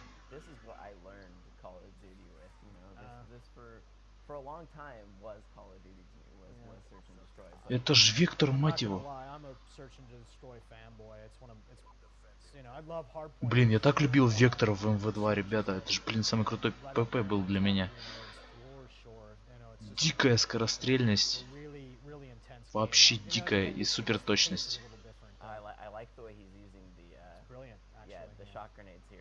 Yeah, so this is exactly how I would use it. You know, you can't look everywhere at the same time. So to cover a lane, right, a fairly protected lane right there, very good. And then he'll hear those shock charges go off if somebody comes like he did. So they pop off. He knows they popped off, can turn and spin on somebody. So really, really smart way of dealing with it. Now, I actually like the PDA hack shock charges. It's really, they'll turn them and flip them for your team. Nice. And it's really fun if, you know, you should never get too close to your own shock charges because someone could actually flip them over to their team and then you'd get shocked with them. I do find that, that ever since you introduced those shock charges, I often run around staring at the ground because I'm waiting to have to shoot them. Yeah, like well, yeah, take engineer so you can spot them in the world. So. Oh yeah, that's true. There's a solution for that. I know, but engineer then takes up a slot that I really want for something else. I know it's a trade-off no matter what. Yeah, that's exactly, that is Pick 10 and Create a Class at Work right there. Having to make tough trade-offs, but giving you sort of maximum flexibility, you know, to do what you need to do. So at Boroboy, John on Twitter says, "Can we dolphin dive?" I don't know what dolphin diving is. Yeah, you don't know what dolphin diving is. No, I mean I think it's because I like to play That is dolphin diving. Okay. IGN livestream's giving us a full on. So you know, the mechanic is actually known as dive to prone. That's its. Okay. See that? Yes. If you'd said diving to prone, I would. But I didn't know that people referred to that as dolphin diving. So, yeah. So this, I don't even exactly know how this got started. But on Black Ops, when we introduced this mechanic, the fans started to call it dolphin diving, and the nickname kind of stuck. And when you look in the cosmetics and unlocks, there's some homages to the fans calling this dolphin diving. Okay. Yeah, I've whatever. You win, internet. It's dolphin diving. You win. Oh man, these are the best moments. Yeah, when there's like one dude left in the enemy team and you're like, should we defuse? Should we defuse? And I guess they're gonna go for it. Yep. Position well. Nice. Bomb defused. Wow, Yeah. I mean that was just a sweet again. I'm gonna IGN livestream holding it down. Это кошмар. Well, that's good. Хорошо, что я сделал потише их трансляцию. Кошмар у них вообще что со звуком. Why you don't line up into a lane? Yeah, although it's tough right there, right? Через попу все сделано вообще. Spread out and go around. You make it sound so simple.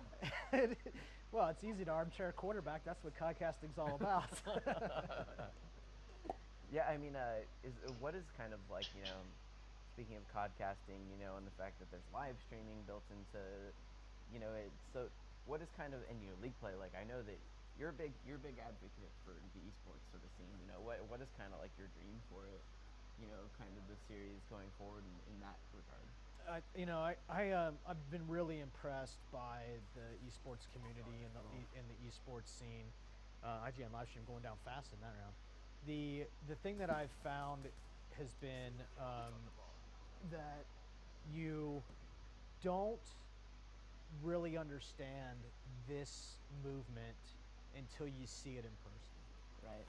So we went to some actual pro circuit events. We're in the audience, and we just thought to ourselves, this is something that we have to share with the world. It's just really cool, and we went at it, and it was a significant part of everything we were doing in Black Ops with league play, podcasting, and the live streaming features. All things that exist in the world right now, but not everyone knows about or is familiar with. So, what better way to honor what that is than to just create features around those initiatives and give them to everybody? And that, I think what I hope to see is a lot of really great competitive play. Hope to see a lot of streams. Hope to see a lot of codcasted matches. Hope to see a lot of series. Like, here's the best players in the world and how did they do it? I'm just really excited about the potential this has for everyone.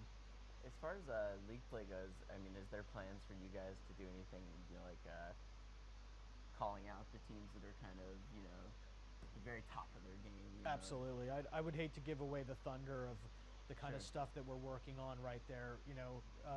Here's what I can tell you for sure, though. You know that Treyarch's really big into supporting their games after launch.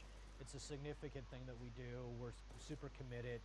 I've been spending a lot of time with the Elite guys and sort of figuring out what that landscape will look like, how we will be able to basically take the top pro teams or best league play teams and focus and show them how we highlight the best content creators, the best streamers, the best theater makers, and definitely the pro series style leagues, their best players. And we want to make you, we joke about it all the time. I'm sure you've probably heard this. I joke about it all the time, YouTube famous or making Call of Duty famous or even nerd famous. It's a little bit of a tease and a play with the community, but we actually think that that's sweet, and we love to see those kind of superstars rise up from the community of the game, and good for them, and we're going to do what we can to help them be successful there. Why would we put all this content creation tools in the game if we didn't like that? So you remember, if you want to hit us up, it's at IGN on Twitter with hashtag Black Ops 2. Just like Hudat_JD says, can you customize your player card like you could in Black Ops? Yeah, it's actually a lot of customization. I think you're really going to like this. So the emblem editor is back. The emblem editor was introduced in Black Ops, but it's actually back in a really big way. There's 32 layers in the emblem editor that you get right off the bat that you can start working with. We give you a bunch of sort of basic shapes that you can use to create an emblem immediately. And then we actually, if you create challenges, you'll get even fancier images that you can use in the emblem editor. And one of the really cool features in the emblem editor this year is called transparency. And with transparency, what you can actually have something that shows through to your calling card in the background. So you're going to get these really amazingly cool emblems that people made, combined with a really cool background, or what we call a calling card. But beyond that, that identity is used in the game in really big ways. It's used when you highlight a player in the lobby. It's used in place of the faction logo when you're playing free-for-all game modes and party games. So that identity is a really big part of you, and everywhere you're seeing the game. Что-то у них такое качество очень плохое вообще. Они стримят прям с программой, которая вкручена в Black Ops 2. То есть они стримят прям с Xbox. Это, типа новая фишка, да, Black Ops. Но, блин, качество вообще дерьмовое. Серьезно. Но стримеры на ПК и то лучше качество сделают. Скорее предзаказчикам была доступна предзагрузка. Так будет. Заглушка на слово «не покупайте игру». Лол. Эта карта для снайперских винтовок подошла бы, отвечаю на пацана. Предзаказ или купишь? Предзаказал. В Steam та-та-та.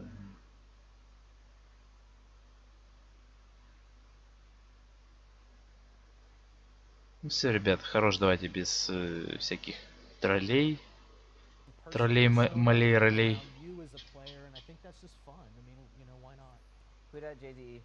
Я, кстати, так подумал, и мой все-таки первый гайд будет не про оружие, не про что-либо, а именно про модули. Именно про модули будет гайд.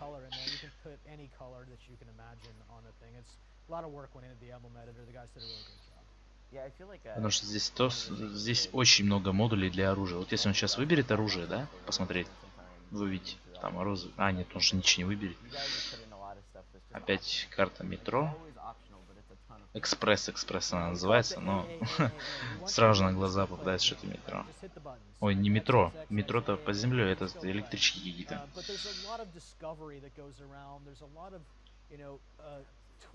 Футуристические электрички. Сапсаны. Американские. Кстати, М8И1, новая штурмовка. Мне кажется, это будет штурмовка, чисто стандарт штурмовок. Ну, посмотрим, посмотрим.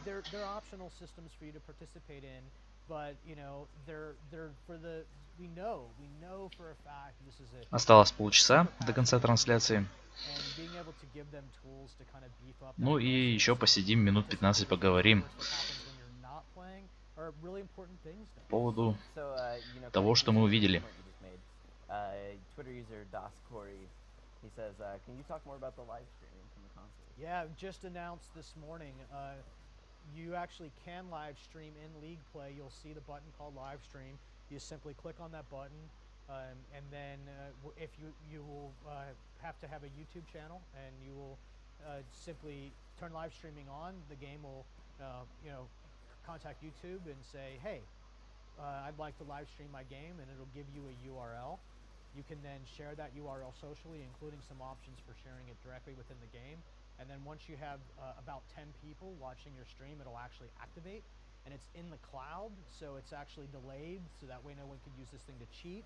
But it also means that you could have a lot of people watching the stream. Сейчас он рассказывает, типа, что любой пользователь на Xbox и на PS3 может спокойно запустить стрим прямо на YouTube. То есть, не имея партнерской программы, спокойно там скопировать, выложить какие-то социальные сети, еще что-то.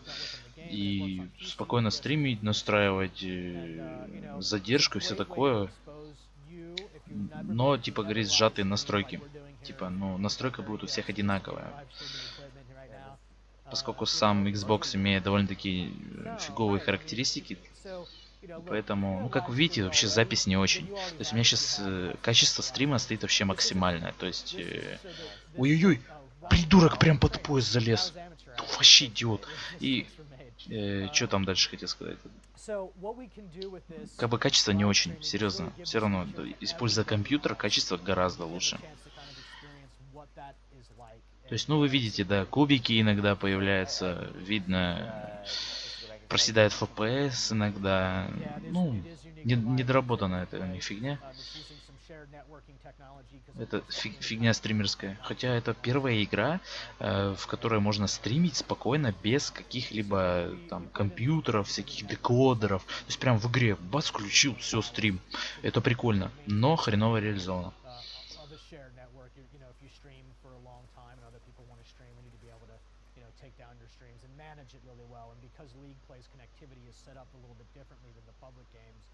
Then we have all those knobs and fiddles that we need to kind of manage that well.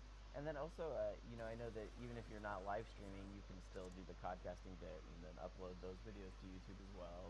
Yeah, you can actually go back and do the theater, of course, and actually load up the theater clip as a podcast in the podcasting environment or situation, which I think, people who are YouTubers now, they'll probably use that, I imagine, to create some nice video on demand sequences or play back their own streams.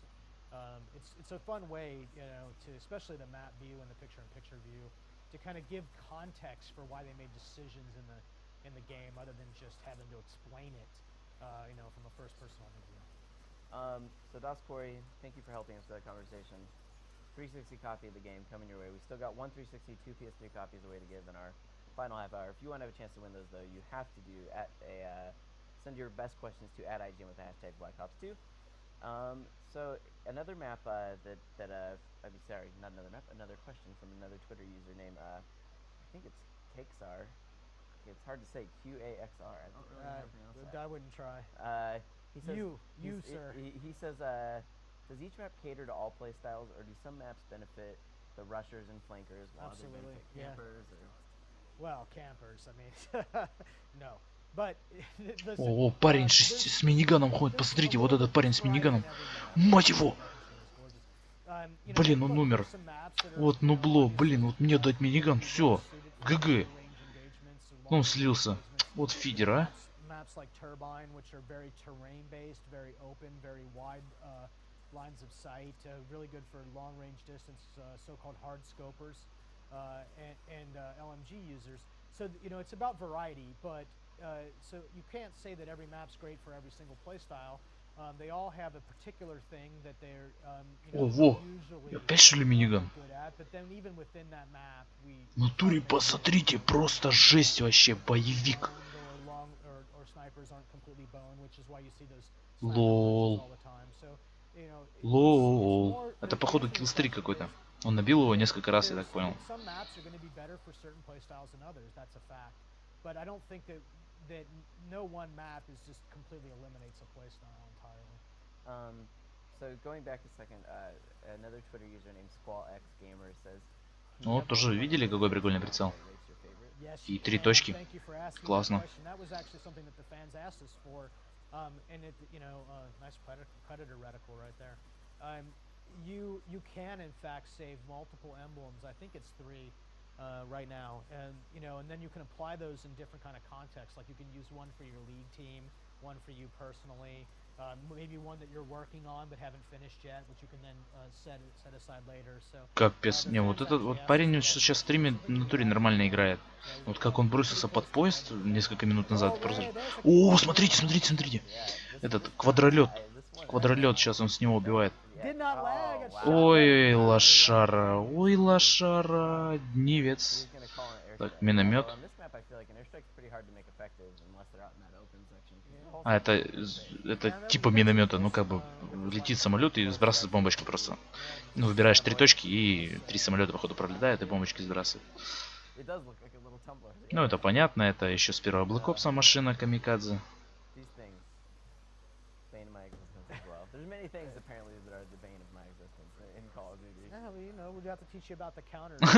С другой машиной встретился. Ай, лол.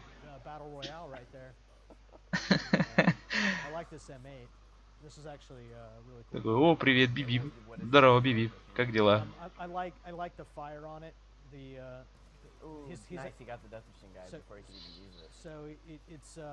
He's got the select fire switch on there, so this M8's got this really nice centerline rail, so it's you don't have to burn a point on an optic because its iron sights are so kind of. Кстати, да, ребята, завтра обязательно включу стрим по WarZ.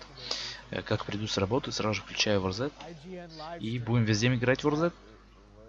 Будем играть одни, если придут мои друзья, будем играть с друзьями.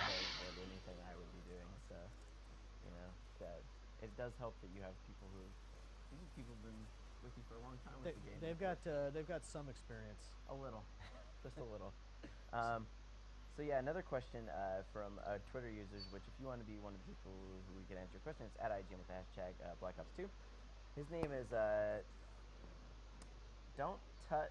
Oh man, I can't even read your name. Don't Tut on 2313. Sure. Sure. He says, how does the Black Hat PDA tool / equipment work? Прикольно гильза вылетает, да, ребят? Так классно, так фью-фью-фью. Классно. Блин. Эх.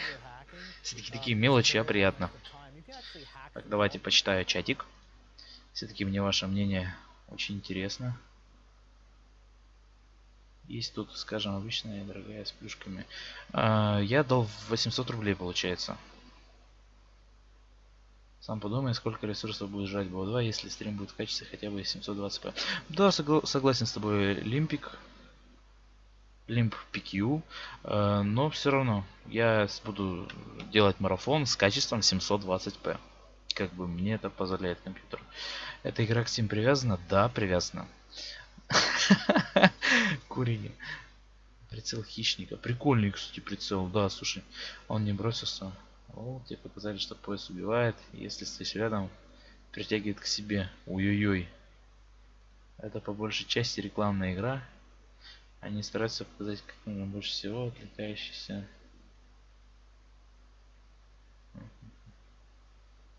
Какую версию брал? Расширенную вот на платиру. Расширенное издание Steam старт 13.11. 3 дня, 21 час, 22 минуты, 55 секунд осталось до выхода. И вот. Так, там у них все еще менюшка. Так что вот, ребят. До конца трансляции осталось 23 минуты. Ну, они сказали, типа, они закончат сразу же, вот как только пройдет 2 часа трансляции. И посидим, поговорим все-таки, что вам понравилось из этого видео. И будете ли брать Black Ops. Какой будете, кстати, Black Ops брать? Расширенный, который выйдет 13 ноября, либо в декабре, который выйдет. Нравится ли вам это ограничение по регионам? Ну и поговорим по всяким разным темам, ребят. А пока что смотрим дальше. The cooking mechanic, the grenade cooking mechanic, and everything has some bearing on whether or not we thought that was appropriate for multiplayer. We decided that it wasn't. We opted to kind of keep grenades something throwable, and I would say that maybe most multiplayer fans are not quite ready for that, but we'll get you there eventually. Yeah, I mean it's a cool thing to see, but you're right, it does have a different sort of mechanic and feel than holding a grenade, waiting, especially when you're trying to flush someone out. Yeah, that's right. Of a particular area. Looks like we're on to some party games here. Yeah, they're doing some sticks and stones. Yeah, this will be. Which personally, this is my favorite party game. Yeah. Yeah, I mean, I enjoy kind of being the crazy person that tries to hit someone with the throwing axe. Like immediately when I'm this person, I don't even use the crossbow. It's immediately holding down right bumper to cock a throwing axe. Yeah. Опять авианосец, блин. Что-то слишком часто карты повторяются. Ну, кстати, да, арбалет новый. Тут он имеет 3 пули, три стрелы, и они, естественно, разрывные, как и в первой части. Ну и у арбалета есть физика, то есть он не так быстро летит, как пуля, а есть трассировка. Есть трассировка, есть скорость, все есть. Настильность. Более грамотно звучит. Они играют режим палки и камни. Это режим, где вам доступен томагавк, баллистический нож и арбалет у всех. И как бы играют чисто на таких оружиях. So variable points involved here, and actually in custom games now you can play the party games. So you could go in with just your friends and kind of modify the rules of these a little bit if you wanted to. Something that we wanted to do in Black Ops and could never work out. Бац! Томагавком его. На, блин! На! Успел стрелу воткнуть. Бац! Бац! Блин. Nice. You actually will just go ahead and run straight over them now, and we'll just auto pick them up. And if you listen carefully, you can hear some audio feedback, and of course you'll see them come back in your HUD in the right hand corner there. Интересно, кстати, такой арбалет тоже футуристический. То есть видели, да, он так чук-чук. О, видели, да, он его чук-чук заряжает.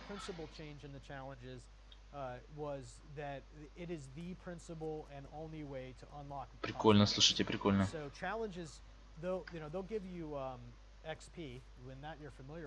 What you may not be familiar with is having them be the principal way that you unlock all the cosmetic content, including the calling cards, including additional emblems, including the camouflage for guns, including the reticles for attachments. Everything in the game is all the cosmetics are tied to challenges. Yeah, I think that's obviously the big one. It was crazy amount of work, let me tell you, to try to get that all worked out. Trying to figure out how many challenges we would have and how much cosmetic content they would have. But it's all ready for you in just a few days. So here's a question that I think is interesting from D_Wags from Twitter. He says, does League Play still have kill streaks?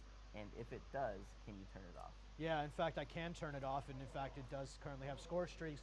The only score streak currently restricted is in the champions. Слушайте, боевик какой-то, просто всех с баллистики поубивал. I have disabled care packages. Прикольная такая эмблемка, типа, когда у вас стрела попала, типа, все, ты по-любому сдохнешь уже, парниша. Ай, Mozilla, блин. They turn off random item drops because it can break game balance. Well, not necessarily break game balance, but it can make things unpredictable. And when people want to be competitive, they want it 100%. Косой. То он -3 делает, ё-моё, то косит вообще безбожно. Now, look, we know that you know the super hardcore competition guys, they actually like to play with no score streaks. But I'm gonna actually just be, you know, fall on my sword with that group of people right here and now and say it's actually, if we want esports to be popular, if we want it to be successful, then we need to grow it. And to grow it, we need to make the game as similar and comfortable to people as they're used to playing the regular game. This is something that we'll work with you on. We'll figure out what the right thing to do over the long haul. But we're launching the game. Score streaks will be enabled, except for care packages in the Champions League.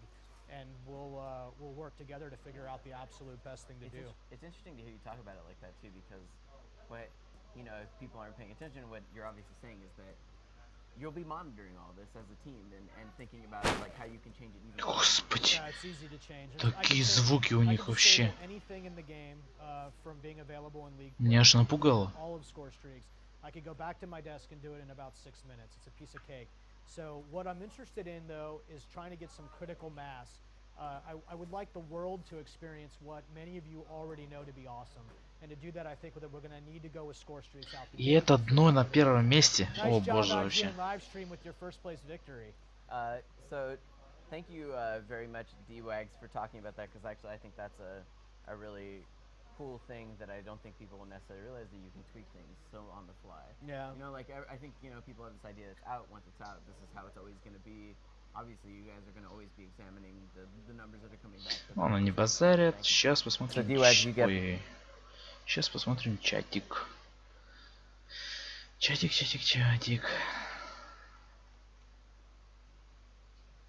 У меня не будет предзагрузки. Ну и ладно. 10-го предзагрузка, вот написали. Тебе няша. Господи. В общем, действительно прикольно сделали. Даже, можно сказать, очень даже. Но брать не буду. Уверен, серии БФ. Еще не куплю. 90 рублей. Не, как зря. Ну, не знаю, кому как. Но, мне кажется, игра будет стоить своих денег, действительно. Видно, то есть по видео, что делается качественный продукт.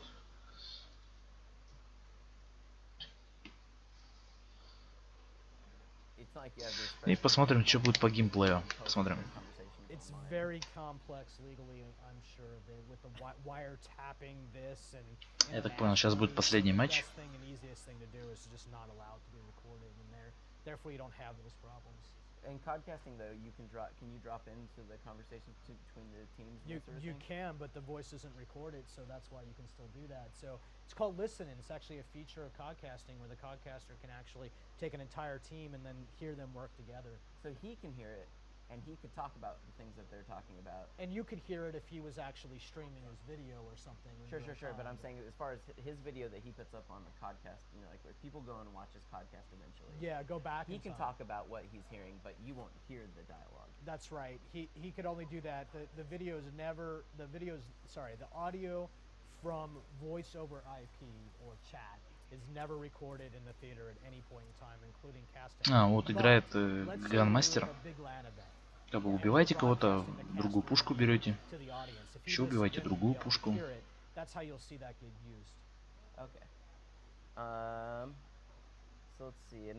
Какой револьвер. Такой здоровый. Yeah. Это, наверное, брат I really Валеры, don't want to have give away the plans. You have thunder. plans. We have big plans. You're gonna старший. be, man. If you only knew what I knew. What's his name? Darth what? Darth Talon. Darth Talon X. If you knew what I knew, you would be very happy. But unfortunately, you know, we're just trying to make it to November 13th. Get the game in your hands, and then once we get through that, we'll talk about the future and what we're doing to support the game. You will not be disappointed. Oh no, yeah. So we're continuing our party games, and now we're doing some Gun game? gun game. Yeah, very cool. So this one, if you're not familiar with gun game, you know, it's been around in other games in the past, and the way it kind of works is, as you get kills, you get better games, better guns. Yeah. Although better is not always the proper statement, because I guess that's kind of subjective, because eventually you have to deal with some pretty tough to use weapons depending on the map. It's called gun promotion. Whenever you get a kill, you get some points. I think it's 10, and getting the kill actually will move you up the ladder to the next gun. You know, but then it's basically a race to the finish line to get through all the guns. But in fact, they don't necessarily get better. In fact, at the very end, they actually get harder to use. It's the curve kind of like, you know, getting better, getting better, awesome and then at first, drops. yeah. When you have to start using the sniper rifles, especially on a map where you're like maybe 10 feet from each other, that gets a little tough. Yeah, it's a sweep through the various classes and some of the optics. You know, so it's you know, it's actually a real challenge to get started in some cases, and it's a real challenge to finish, right? And that's actually a pretty deliberate design call on the progression of the guns. Let's see, i1ame live stream doing okay. Yeah, we're gonna take a look. So he's third. He's third place right now, not too bad. Well, yeah, but he's really behind. Yeah, he's 4 guns really behind, behind, 5 guns behind right now from Whiskers and Max. Although I will say that, like you said, because of the curve of it, even when you get towards the end, that person has to, you know, trying to get that final kill is really tough. Yeah, and you could get set back actually if you get knifed up. So, you know, there's a way to always kind of fight off the leader as well. But you know, it's never too late to make a comeback in gun game. I like the gun that he just had because it had the variable scope and the variable sight on it. You know, you could do the dot sight or the scope. Ooh. No, I think he was in 4th at the end there. Yeah, he couldn't even hold out. So I think Whiskers was getting a little jealous. Какой-то быстрый режим. Let's see what happened. Oh wow, nice dodging and weaving right there. and then that was just bad design, I think, on the part of to rush into that. One more map. I think we need to end with either Carrier or Nuketown, right? I mean, Типа будет сейчас еще одна карта. mandatory, yeah. Сейчас типа будет еще одна карта. Так, чётик. Чётик. Твиттер Сафа Патриарча.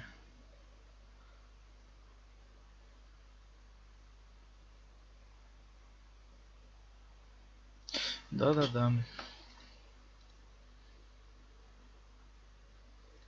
Так, смотрим дальше. Say anything about zombie mode, and the thing is, zombies. It's not like zombies is top secret. You guys have talked about it in the past, you know. But we're not really here to talk about that. I know, but I'm just saying that. How about you can say something. I can say that zombies There you go. will Something. get you. Listen, here's the thing about zombies, and in all honesty, I will never, ever tell you anything about zombies, even if someone else published it in black and white and held it up in front of this camera right now. The whole thing about zombies is the discovery of zombies. Yeah. Why would we give it away? You know, you know, zombies is in the multiplayer executable, and I think that's really fantastic. You know, all of us online guys, we work on the same side of the building, so putting it in multiplayer executable really gives us some really awesome opportunities for zombies, including leaderboards, theater is actually part of zombies, and there's actually a 4z4 game mode where you can grief other people, and it's actually part of the mechanic. So there's some really, you know, nice cross-lap between multiplayer and zombies. I think but about the game itself, you're on your own. Yeah, I was gonna say, I think the easiest thing to say is that it's bigger than it was before. Just leave it with that. It's a very big part of what we're doing. There's a whole team dedicated to zombies. Jimmy Zelensky and his team have done a really fantastic job giving some players some new experiences for zombies, and I'm really glad to see what people do with zombies and how popular that it's really gotten over the last game. Cootie SC, you get to try it out with our final Xbox 360 copy. Very nicely Go done. discover and tell people what you find, or don't, and keep it a secret. Go into the fog, I dare you. So we still have one PS3 copy to give away in our final minutes of our live stream. If you want to get in some last minute questions, it's at i1ame with the hashtag Black Ops 2. Just like Codizi XBL says on Twitter, he says, can you talk a little bit more about gun prestige? Oh yeah, you know, this is actually something that we only really announced kind of at the very late here in the development cycle. So every gun can be prestige 2 times. So if you cap it out and you want to start over again, you actually can. It's totally optional. It gives you some of the higher end cosmetics for doing so. But the big thing about having a prestige system where you don't reset challenges when you prestige is once you've completed everything, then it's completed. Now, leveling up a gun actually gives you experience bonuses, level experience bonuses. So we didn't want you to feel like you stop with your favorite gun and you're done. So you can actually optionally choose to prestige every single weapon in the game. That'll actually reset its attachments as though you just got the gun. And then you can start its progression again and earn its XP bonuses again. And then once you get through the prestige of the guns is when you get into those really high-end cosmetic unlocks, like putting your clan tag on your gun or putting your emblem on a gun, for example, as well as some high-end calling cards. So the prestige system of guns, you know, was really important, I think, to, you know, we didn't want you to have this gun that you really like that you actually get through the progression on and then you feel like you're done with it, you know. Maybe you want to keep going so you can. Good question. I was going to say, that's the thing is, no matter, I feel like no matter how many times I've seen the game or how much I've played the game, you know, there's always something else that I'm like, oh yeah, and you can also do that. Yeah. Because it's just like, you know, each game has added new systems, and then each game after that is like, how can we build upon those systems and make it even more elaborate? And it's like, it is, you know, Call of Duty is a shooter, and a lot of shooters are very much just like you run down a hallway and shoot dudes, but there's so much going on, especially with the challenges, like the multiplayer and social features. Yeah. Just make it. Colm Nelson, Anthony Flame, and Mark Yetter are the 3 guys on the core MP systems design team. You can thank them or not for the crazy depth that we're talking about here in terms of each of these systems having a big range of stuff. That's my core crew, and I'm quite proud of everything that they were able to accomplish. i1ame Livestream's got a 300.3 kill lead right here. Yeah, so. I mean, he's doing really well. 25 and 11. Yeah, it's not over yet though. With 4 minutes and 22 seconds to play in this game, 3 kill lead. You know, we might. I think i1ame Livestream's gonna have to fight for the compulsive reloader this one too. He is. I feel for him. I feel like that's actually what got him killed there, but he does have the fast mag attachment. Yeah. I want him to. You know, it's really hard, especially on a free-for-all map, to live long enough to get it. But man, I really wish he could get that AGR. That would really seal the deal for him. Yeah, it's yeah, you're probably looking at hardline in a team game and an objective team game at that. Yeah. You know, a hard point is where you're going to need to be to really see that score come into the system in a way where you can get that kind. You know, although. Oh, so very nice. So he's working towards his first reward, which he would have earned in another thing, but he picked some really expensive rewards. Like even his most base level reward is not a cheap one. No, that Guardian is not a cheap starting spot. You know, and if you die, man, that score streak meter resets, right? So it's there's no what we call no give-me's here. You got to earn it each and every time, and that's an important part of the design. Another question from Twitter user Ravage Cobra, which is awesome. Have you ever considered cosmetic customization for character models? Yeah, actually, you know, in fact, Black Ops had some basic character customization where you could put face paint on characters, you know, paint your face a specific way. Now, the thing that's really particularly strange about cosmetics for your character in general, in Black Ops, your perk 1 actually had a lot to do with how you look. But the reason why we have not necessarily continued that theme in 2 is the truth is you just never see yourself. You're in first person. You're a gun in some hands most of the time, right? You don't even see yourself in the lobby. I mean, it's not like you're staring at a character model. Or right. anything. You know, so for us in the end, we wanted to put that cosmetic into stuff that you see all the time, which is your gun and your hands, and make sure it goes under your gun. And also, when you're highlighting a player, you know, his identity or emblem, stuff that you do see. So it's not like we don't like the idea. We actually love the idea. It's something that we did a little experimentation with in Black Ops. But in the end, for Black Ops 2, I think we wanted to make sure we focused that same amount of kind of development time and cost and energy into stuff that would be appropriate for a first-person shooter. Ravage Cobra, you got our final copy, PS3 copy, so you can try out all the aesthetic customization stuff that is there, which is, you know, the guns, the emblems, you know, the sights. There's a lot. There's a you ton. You can even make your gun look like it's covered in cherry blossoms. Cherry blossoms. You're gonna have to earn that one, but totally possible. So we're coming up on the end here of our live stream. Still in first place, IGN live stream. Now a 500 kill. He was losing. Yeah, but made a comeback. He's brought it back. It's a 5 kill lead right now over the second place with 46. It's close though. It's a 5 kill game currently. He has a chance to do this. Oh nope. Oh no. Oh, we've been wrong. He is losing. I thought he was winning. He's close though. Oh no, I'm sorry. He's actually in. Yeah, he's actually. He's in third place right now, isn't he? No, he's in second place. Yeah, he's in second. He's in second. He has a chance to bring this back. He's 2 kills behind. I don't know that it's gonna happen though. Oh wait. Now we're tied up. Game. We're tied tied up. game. Yeah, this is getting good. This is exactly what we were saying with it. That a close game is better than a sweep. Absolutely. So now he's 48, so he's actually in the lead with a 1 kill lead. IGN live Yeah, stream. I don't know. But he's tied again. No, he's ahead. He's ahead. 50 now. It's gonna be close. It's really gonna come down to the wire here. You know, I just want to say as we're closing up on the end of our live stream that that if you haven't been watching, we're gonna have this archive, so you'll be able to check it out later on. You know, you should definitely catch up on what you missed. There's been a lot of good stuff. We saw the first reveal of Nuketown, which is a pre-order bonus of the game. It comes out November 13th.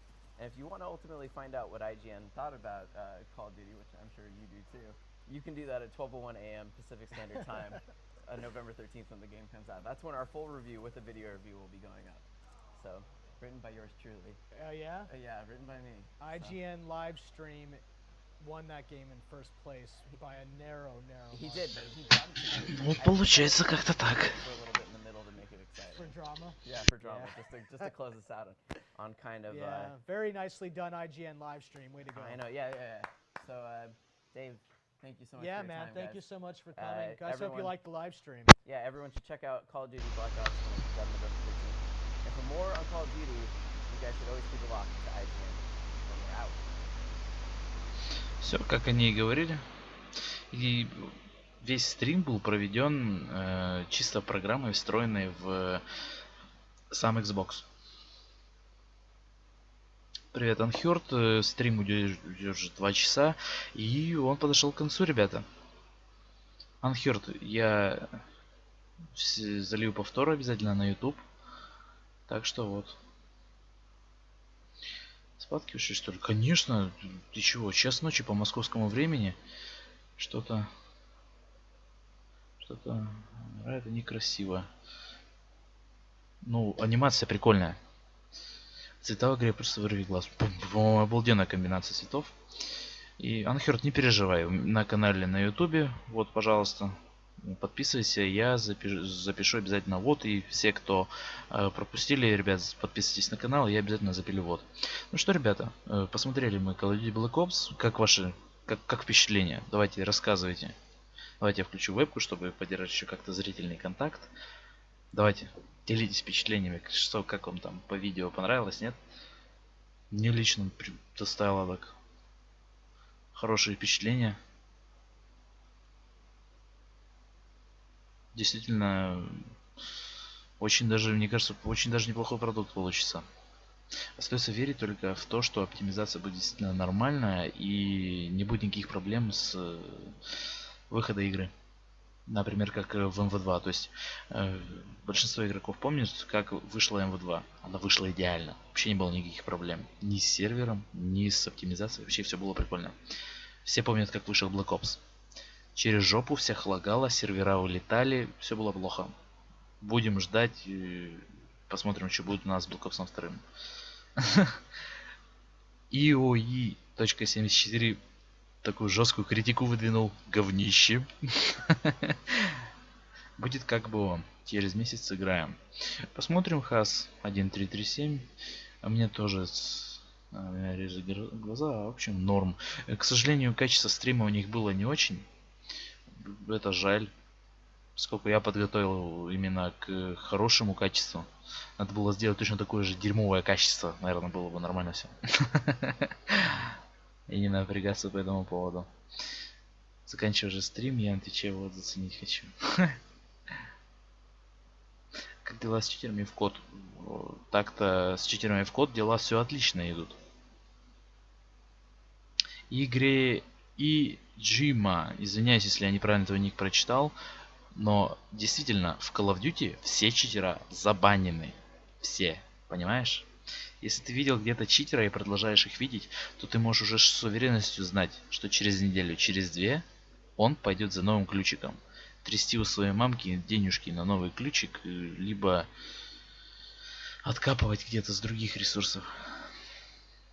Ты можешь это по-любому, точнее нет, как правильно сказать, ты это знаешь, короче. Нет, это действительно вак работает, он действительно хорошо работает в Call of Duty. Он их банит, серьезно. Просто некоторые наивные фомы так думают, ха, он читерит, а мне нельзя что ли скачивать читы, тоже начинает читерить и тоже получает бан. Я знаю такого одного человека, и он действительно его забанил через 3 дня, как он почитерил. Молодец, я ему потом сказал, ты. Вот что я ему сказал.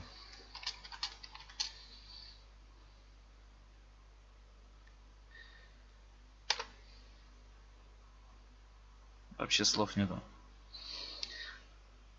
Покупайте приватку. Приватки палятся. Приватки палятся. Вак ничего не может обойти. Серьезно. Может даже, кто мне не верит, купить приватку, поиграть с приваткой на этой, как его, на паблике. И я посмотрю на вас через недельку.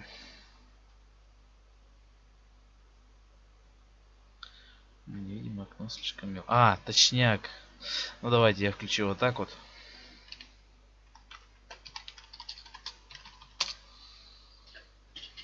Вот что ему написал. И он пошел за новой копией МВ3. Ну, дурак дураком, че. Играйте, ребята, честно. Привет, Тиранчик. Тебе-то сама боевка понравилась? Так, понимаешь, Тиранчик, боевку можно понять только тогда, когда ты сам поиграешь. Только так. По-другому никак.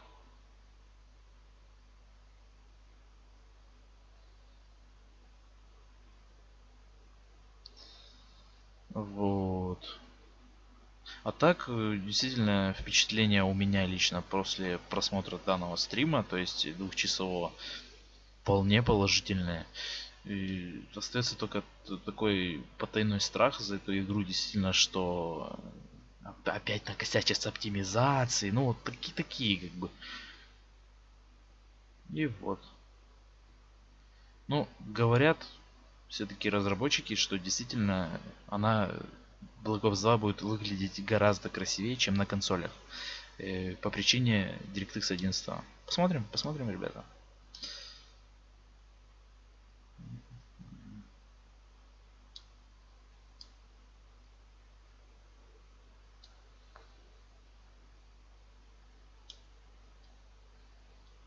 Главное, чтобы не было как с Dark Souls. Я не играл в Dark Souls.